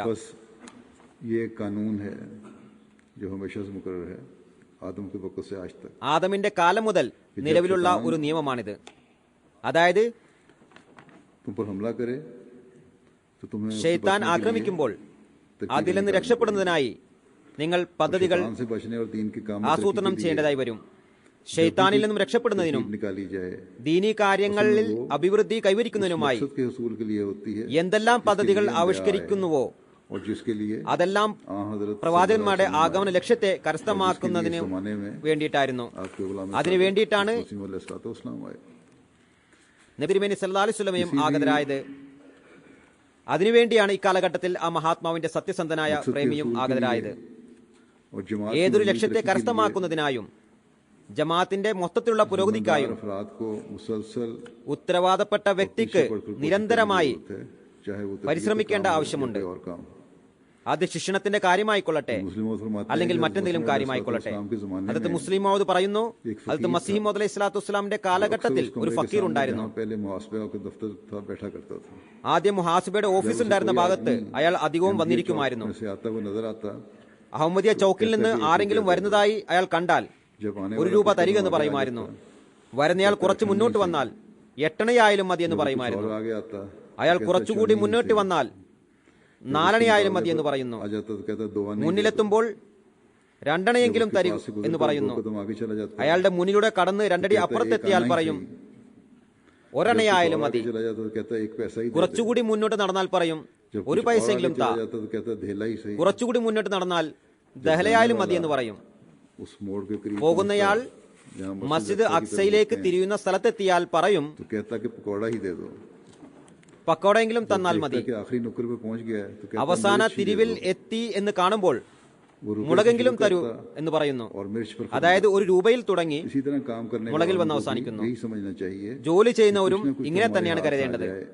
എന്തെങ്കിലും നമുക്ക് ലഭിക്കണം. 100 में से एक की तरफ तवज्जो ആദ്യത്തിൽ 100-ൽ ഒരാളാണ് ശ്രദ്ധിക്കുന്നതെങ്കിൽ അടുത്ത തവണ അത് 2 ആകും, അതിന്റെ അടുത്ത തവണ 4 ആകും. जाएंगे അങ്ങനെ പതുക്കെ പതുക്കെ വർദ്ധിച്ചുകൊണ്ടിരിക്കുന്നതാണ്. और फिर नतीजा പണിയെടുത്തുകൊണ്ടിരിക്കുക, जब दुनियावी പരിണിത काम ഫലം में नतीजा नहीं होता കണ്ടുകൊണ്ടിരിക്കുക. तो किस तरह समझ लिया ഭൗതിക ജോലികൾ ഫലരഹിതമാകുന്നില്ല എങ്കിൽ ധാർമ്മികവും ആത്മീയവുമായ കാര്യങ്ങൾ ഫലരഹിതമാകുമെന്ന് എങ്ങനെ കണക്കാക്കാം? ठीक ना എന്നാൽ वो कह देते हैं कि हम ആരുടെ മനസ്സാണോ ശരിയല്ലാത്തത് അവർ പറയുന്നത് ഞങ്ങൾ പണിയെടുക്കുന്നുണ്ട്, എന്നാൽ പരിണിത ഫലം അള്ളാഹുവിന്റെ പക്കലാണെന്നാണ്.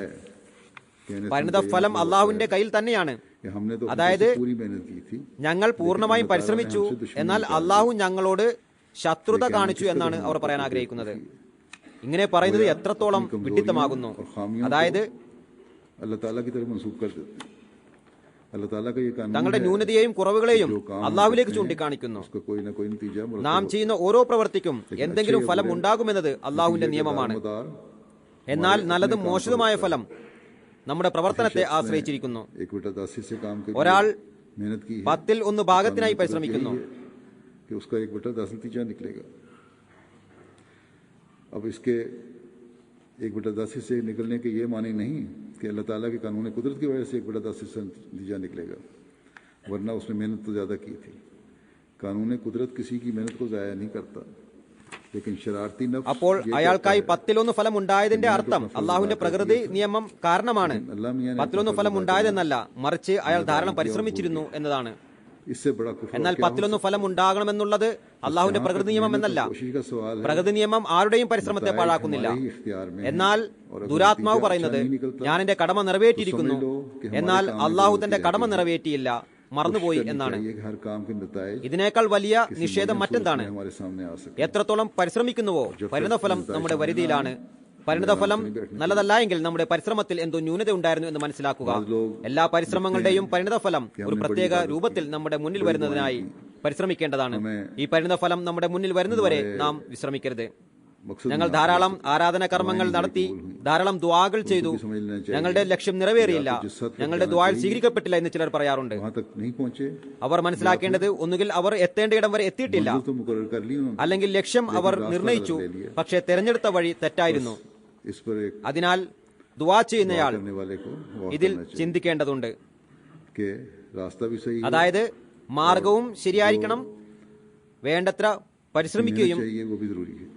ചെയ്യേണ്ടതാണ്. हज़रत मसीह अलैहिस्सलाम फरमाया करते थे ഹദരത്ത് മസീഹ് അലൈഹി സ്വലാത്തു വസ്സലാം പറയാറുണ്ടായിരുന്നു, जब नाकाम സ്വർണം रहता है, വേർതിരിച്ചെടുക്കുന്ന तो कहता है कि പ്രവൃത്തി एक ചെയ്യുന്ന ആൾ आंच की तरह പരാജയപ്പെടുമ്പോൾ ഒരു തവണ കൂടി അരിച്ചെടുക്കാൻ ബാക്കിയുണ്ടെന്ന് പറയുന്നു. होता അതായത് വേർതിരിച്ചെടുക്കുന്നതിൽ നിന്നും നിരാശനാകുന്നില്ല, മറിച്ച് തന്റെ പരിശ്രമത്തിലെ ന്യൂനതയാണ് ചൂണ്ടിക്കാണിക്കുന്നത്. എന്നാൽ ആ പ്രവർത്തനത്തിൽ വിജയത്തിനുള്ള പ്രതീക്ഷയില്ല. എന്നാൽ അള്ളാഹുവുമായി സാമീപ്യം കരസ്ഥമാക്കുന്നതിനും ബന്ധം സ്ഥാപിക്കുന്നതിനുമുള്ള പൂർണ്ണ പ്രതീക്ഷയുണ്ട്. എന്നാൽ ജീവിതം മുഴുവനും അരിച്ചെടുക്കാൻ ബാക്കിയുണ്ട് എന്ന പ്രതീക്ഷയിൽ കഴിയുന്നയാൾ ഓരോ പ്രാവശ്യവും പരാജയപ്പെട്ടിട്ടും നിരാശനാകുന്നില്ല.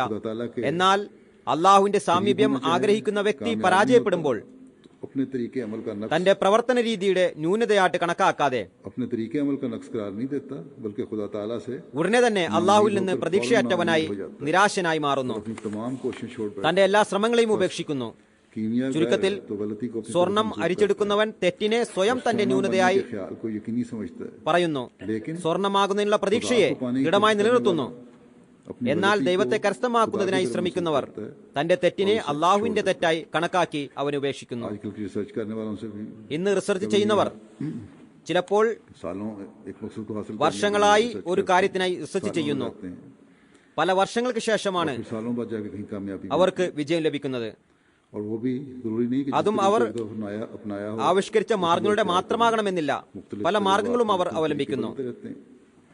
बस रूहानियत के ചുരുക്കത്തിൽ और खुदा ആത്മീയത കരസ്ഥമാക്കുന്നതിനും ദൈവ സാമീപ്യം കരസ്ഥമാക്കുന്നതിനും ദുആകളുടെ സ്വീകാര്യതയ്ക്കും को देखने की जरूरत है, തങ്ങളുടെ രീതിയെ ശ്രദ്ധിക്കേണ്ടതുണ്ട്. अपनी इस्लाह की जरूरत है, സ്വയം പരിഷ്കരണം ആവശ്യമുണ്ട്. उसके जायजे की जरूरत है. അതിനെ നിരീക്ഷിക്കേണ്ട ആവശ്യമുണ്ട്. എങ്ങനെയാണ് പരിഷ്കരണം നടത്തുന്നത് എന്നതിനെ സംബന്ധിച്ച് സ്വന്തം ആത്മപരിശോധന അനിവാര്യമാണ്. സ്വന്തം ആരാധനയെ നിരീക്ഷിക്കേണ്ടതുണ്ട്. अल्लाह ताला के അള്ളാഹുവിന്റെ എല്ലാ കൽപ്പനകളെയും പ്രാവർത്തികമാക്കേണ്ടതുണ്ട്.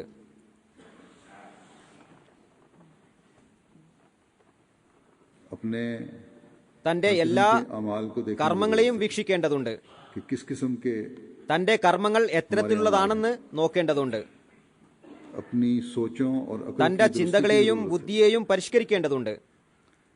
जब खुदा ताला ने कहा कि मैं अपने बंदों के करीब हूँ और उनकी दुआएं सुनता हूँ, ഞാൻ എന്റെ ദാസരുടെ സമീപത്താണ്, അവരുടെ ദുആകൾ സ്വീകരിക്കുന്നു എന്ന് അള്ളാഹു പറയുകയും दुआएं नहीं सुनी പിന്നീട് जाती. സമീപത്തേക്ക് വരികയും ചെയ്യുന്നില്ല എങ്കിൽ, किसी जगह ദുആകൾ കേൾക്കുന്നില്ല എങ്കിൽ, എവിടെയെങ്കിലും എന്തെങ്കിലും നിലയിൽ നമ്മുടെ പരിശ്രമത്തിലും അവസ്ഥയിലും ന്യൂനതയുണ്ടെന്ന് മനസ്സിലാക്കേണ്ടതാണ്. मुस्लिम फरमाते हैं, അതത്ത് മുസ്ലിം മൗദ് പറയുന്നു, अलैहिस्सलाम फरमाया അതത്ത് മസീമോദ് അലൈഹി സ്വലാത്തു വസ്സലാം പറയാറുണ്ടായിരുന്നു, दो किस्म के होते हैं. एक ഭിക്ഷു രണ്ടു വിധത്തിലുള്ളവരാണ്. ഒന്ന്, नरगदा वो होता है जो ആരുടെയെങ്കിലും किसी के दरवाजे पर जाकर വാതിക്കൽ ചെന്ന് ശബ്ദമുണ്ടാക്കി എന്തെങ്കിലും തരിക എന്ന് പറയുന്നു. तो ले लिया. ആരെങ്കിലും എന്തെങ്കിലും ഇട്ടുകൊടുത്താൽ വാങ്ങുന്നു, ഇല്ലെങ്കിൽ രണ്ടൂന്ന് പ്രാവശ്യം ശബ്ദമുണ്ടാക്കി नरगदा वो होता है പിന്നീട് എഴുന്നേറ്റ് ना പോകുന്നു. मिले टलता नहीं. മറ്റേത് എന്തെങ്കിലും ലഭിക്കാത്തതുവരെ അവിടുന്ന് അനങ്ങുകയില്ല. ഇത്തരത്തിലുള്ള ഭിക്ഷു എന്തെങ്കിലും കിട്ടാതെ വിട്ടുപോകില്ല. मुझे याद അത്തരത്തിലുള്ള ഭിക്ഷുക്കൾ വളരെ കുറവാണ്.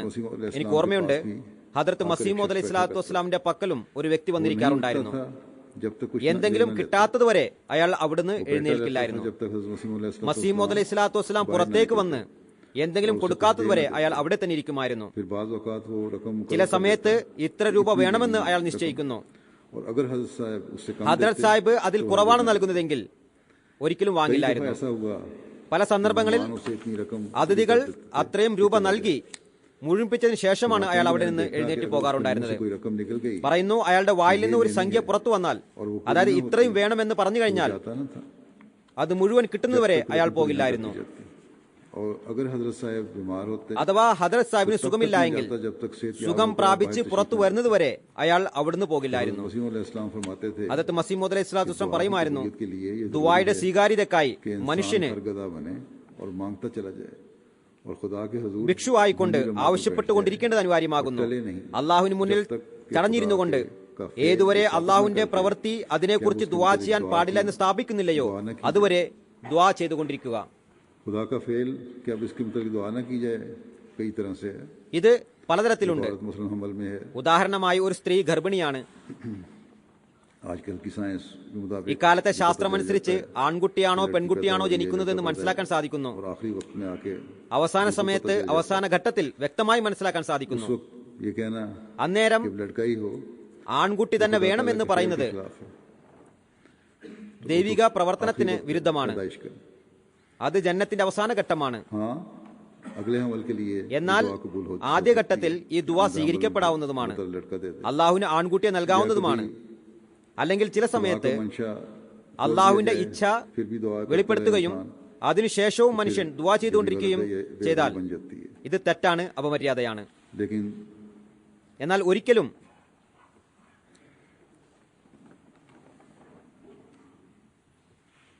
ये भी याद रखना चाहिए എന്നാൽ ഒരിക്കലും तदबीर को भी नहीं छोड़ना. പദ്ധതികളെ ഒഴിവാക്കരുതെന്നും നാം ഓർത്തിരിക്കേണ്ടതാണ്. ദുആയോടൊപ്പം പദ്ധതിയും ആസൂത്രണവും അനിവാര്യമാണ്. ദുആയും ആസൂത്രണവും സ്ഥിരചിത്തയോടുകൂടി ചെയ്തുകൊണ്ടിരിക്കുന്നത് അള്ളാഹുവിന്റെ കാരുണ്യത്തെ ആകർഷിക്കുന്നു. दुआ के साथ होना भी बहुत ദുആയോടൊപ്പം ആസൂത്രണവും വേണ്ടത് വളരെ അനിവാര്യമാകുന്നു.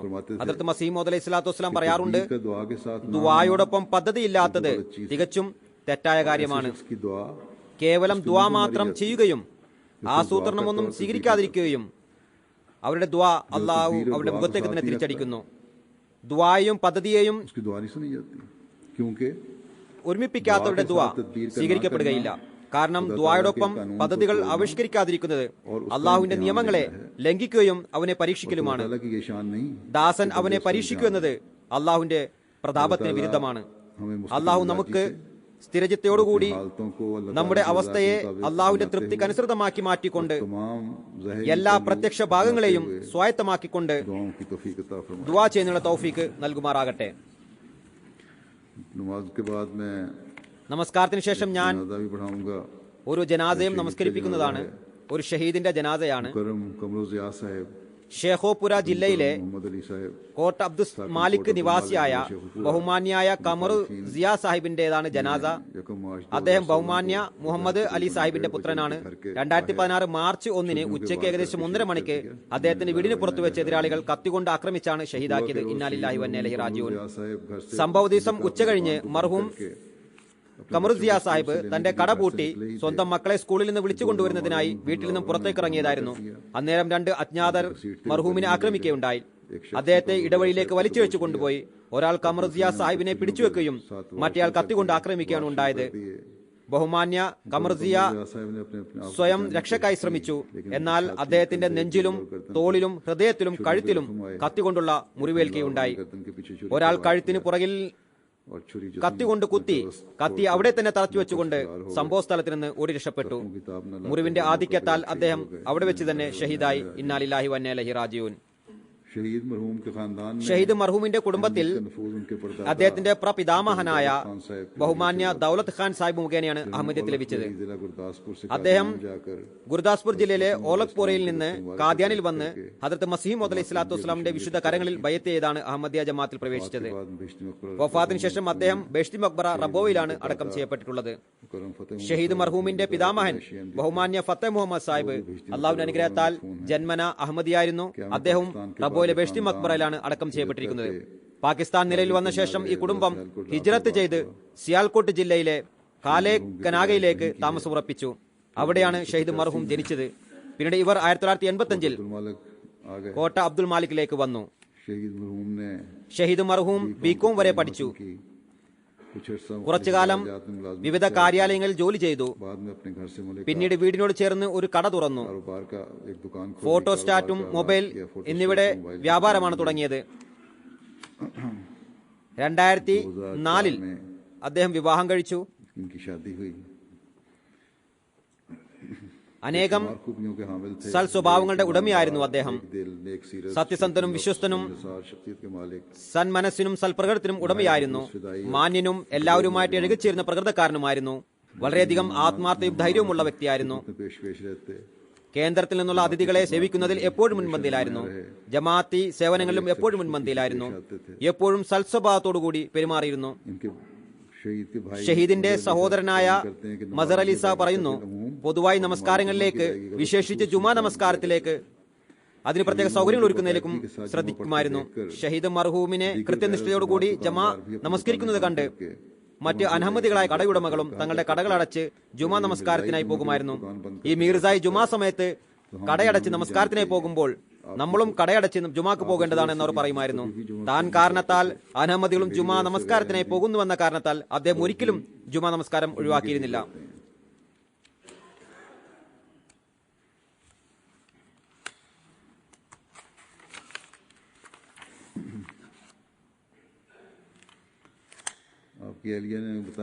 അദ്ദേഹത്തിന്റെ പത്നി പറയുന്നു, കഴിഞ്ഞ ഒരു മാസമായി ഷഹീദ് മർഹൂമിന്റെ നിലപാടുകളിൽ വ്യക്തമായൊരു മാറ്റം വന്നിരുന്നു. മുമ്പത്തേക്കാൾ അധികമായി എന്നെ ശ്രദ്ധിച്ചിരുന്നു. എന്റെ ഒരു കാര്യത്തിലും അനിഷ്ടം പ്രകടിപ്പിച്ചിരുന്നില്ല. ഷഹീദ് മർഹൂം അള്ളാഹുവിന്റെ അനുഗ്രഹത്താൽ മൂസിയായിരുന്നു. ഇപ്പോൾ സെക്രട്ടറി ഇസ്ലാം ഉഷാദായി സേവനം ചെയ്തുകൊണ്ടിരിക്കുകയായിരുന്നു. അതിനു മുമ്പും വിവിധ രീതികളിൽ ജമാഅത്തിന് സേവനം ചെയ്തുകൊണ്ടിരുന്നു. വിവിധ ജമാഅത്തി പദവികളിൽ സേവനം ചെയ്യുന്നതിനുള്ള സൗഭാഗ്യം ലഭിക്കുകയുണ്ടായി. എല്ലാ ജമാഅത്തി കാര്യങ്ങളിലും പങ്കെടുക്കുന്നതിൽ മുൻപന്തിയിലായിരുന്നു. ഷഹീദ് മർഹൂമിനെ എതിർപ്പിനെ അഭിമുഖീകരിക്കേണ്ടതായി വന്നിരുന്നു. തൽസംബന്ധമായി പോലീസിനും വ്യവസ്ഥിതിക്കും എഴുത്തുമുഖേന അപേക്ഷ നൽകിയിരുന്നു. 2012 ആഗസ്റ്റ് 12 ഏകദേശം 500 പേരടങ്ങിയ ജാഥ പോലീസിന്റെ മേൽനോട്ടത്തിൽ കമറുദിയ സാഹിബിന്റെ വീട്ടിന് മുന്നിൽ തടിച്ചുകൂടി. എതിരാളികളുടെ സമ്മർദ്ദത്താൽ ഒരു പോലീസുകാരൻ കടയുടെ കൗണ്ടറിൽ കയറി ചിത്രങ്ങൾ അഴിച്ചെടുക്കാൻ തുടങ്ങി. കടയുടെ ഷട്ടറിൽ എഴുതിയിരുന്ന വല്ലാഹു ഖൈറു റാസിഖീൻ എന്നതും കലിമ തൊയ്ബയും കറുത്ത കളറടിച്ച് മായ്ച്ചു കളഞ്ഞു. തുടർന്ന് വീടിന്റെ മതിൽ എഴുതിയിരുന്ന അലൈസല്ലാഹു ബി കാഫിൻ അബ്ദുഹു, മാഷാ അല്ലാ എന്നിവ ചുറ്റികയാൽ അടിച്ചു തകർത്തു. അവസാനം അദ്ദേഹത്തിന്റെ വീടിന് മുന്നിൽ കിടന്നിരുന്ന അദ്ദേഹത്തിന്റെ പിതാവായ മുഹമ്മദ് അലി സാഹിബിന്റെ പേരെഴുതിയിരുന്ന കട്ടിലും അടിച്ചു തകർത്തു. ഇതാണ് അവരുടെ സ്ഥിതി. ഇന്നാലില്ല എന്ന് പറയുകയല്ലാതെ മറ്റെന്താണ് പറയുക? 26 जनवरी 2014 को 40 से 50 मौलवियों के एक जुलूस ने कमरुल ज़िया साहब को उनकी दुकान से ज़बरदस्ती बाहर निकाल कर तशद्दुद का निशाना बनाने के अलावा हज़रत मसीह मौद अलैहिस्सलाम അതുപോലെ 2014 ജനുവരി 26-ന് 40-50ഓളം മൗലവിമാരുടെ ഒരു സംഘം കമറുൽ സാഹിബിനെ അദ്ദേഹത്തിന്റെ കടയിൽ നിന്നും ബലാത്കാരമായി പുറത്തിറക്കി മർദ്ദിച്ചതുകൂടാതെ ഹദ്റത്ത് മസീഹ് മൗഊദ് അലൈഹി സ്വലാത്തു വസ്സലാമിന്റെ ഫോട്ടോയോട് അപമര്യാദയോടുകൂടി പെരുമാറുകയുണ്ടായി. അസഭ്യ വാക്കുകൾ പറഞ്ഞുകൊണ്ടിരുന്നു. അന്നേരം പോലീസ് അവിടെ എത്തുകയും കമറുൽ ജിയ സാഹിബിനെ പോലീസ് സ്റ്റേഷനിലേക്ക് കൊണ്ടുപോവുകയും ചെയ്തു. പിന്നീട് എതിരാളികൾക്കെതിരെ യാതൊരു നടപടിയും എടുക്കാതെ കേസ് അവസാനിപ്പിക്കുകയാണ് ചെയ്തത്. ഇതായിരുന്നു എതിർപ്പിന്റെ വിവിധ അവസ്ഥകൾ. സ്ഥിരമായി ഭീഷണികൾ ലഭിച്ചുകൊണ്ടിരുന്നു. അതിനാൽ വിദേശത്തേക്ക് പോകാൻ ആലോചിച്ചിരുന്നു. എന്നാൽ അള്ളാഹു ഷഹാദത്തിന്റെ പദവി നൽകുകയും തന്റെ അടുക്കിലേക്ക് വിളിക്കുകയാണ് ചെയ്തത്. ഷഹീദ് മർഹൂമിന്റെ സംതപ്ത കുടുംബാംഗങ്ങളിൽ 2 സഹോദരനും 2 സഹോദരികളും കൂടാതെ പിതാവ് ബഹുമാന്യ മുഹമ്മദ് അലി സാഹിബും പത്നി റൂബി കമർ സാഹിബയും 3 മക്കളും ഹുസൈഫ അഹമ്മദ് 10 വയസ്സ്, മകൾ അമ്മത്തുൽ മത്തീൻ 7 വയസ്സ്, മറ്റൊരു മകൾ അമ്മത്തുൽ ഹാദി 4 വയസ്സ് എന്നിവരടങ്ങുന്നു. അള്ളാഹു നമ്മുടെ ഷഹീദ് സഹോദരന്റെ പദവികൾ ഉയർത്തുമാറാകട്ടെ. തന്റെ സംതൃപ്തിയുടെ സ്വർഗങ്ങളിൽ അദ്ദേഹത്തെ ഉയർത്തിക്കൊണ്ടിരിക്കട്ടെ. സ്വർഗീയ അനുഗ്രഹങ്ങളാൽ അനുഗ്രഹീതനാക്കിക്കൊണ്ടിരിക്കട്ടെ. തന്റെ പ്രിയരുടെ അടുത്ത് സ്ഥാനം നൽകട്ടെ.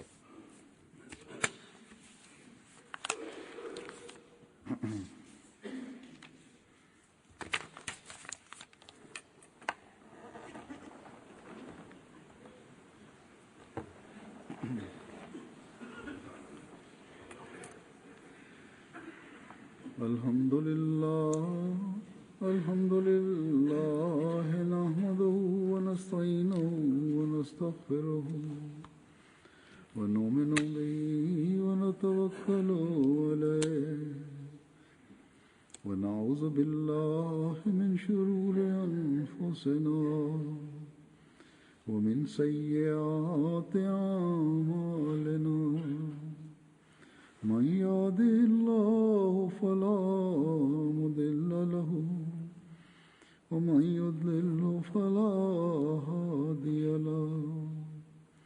ونشهد أن لا إله إلا الله ونشهد أن محمدا عبده ورسوله.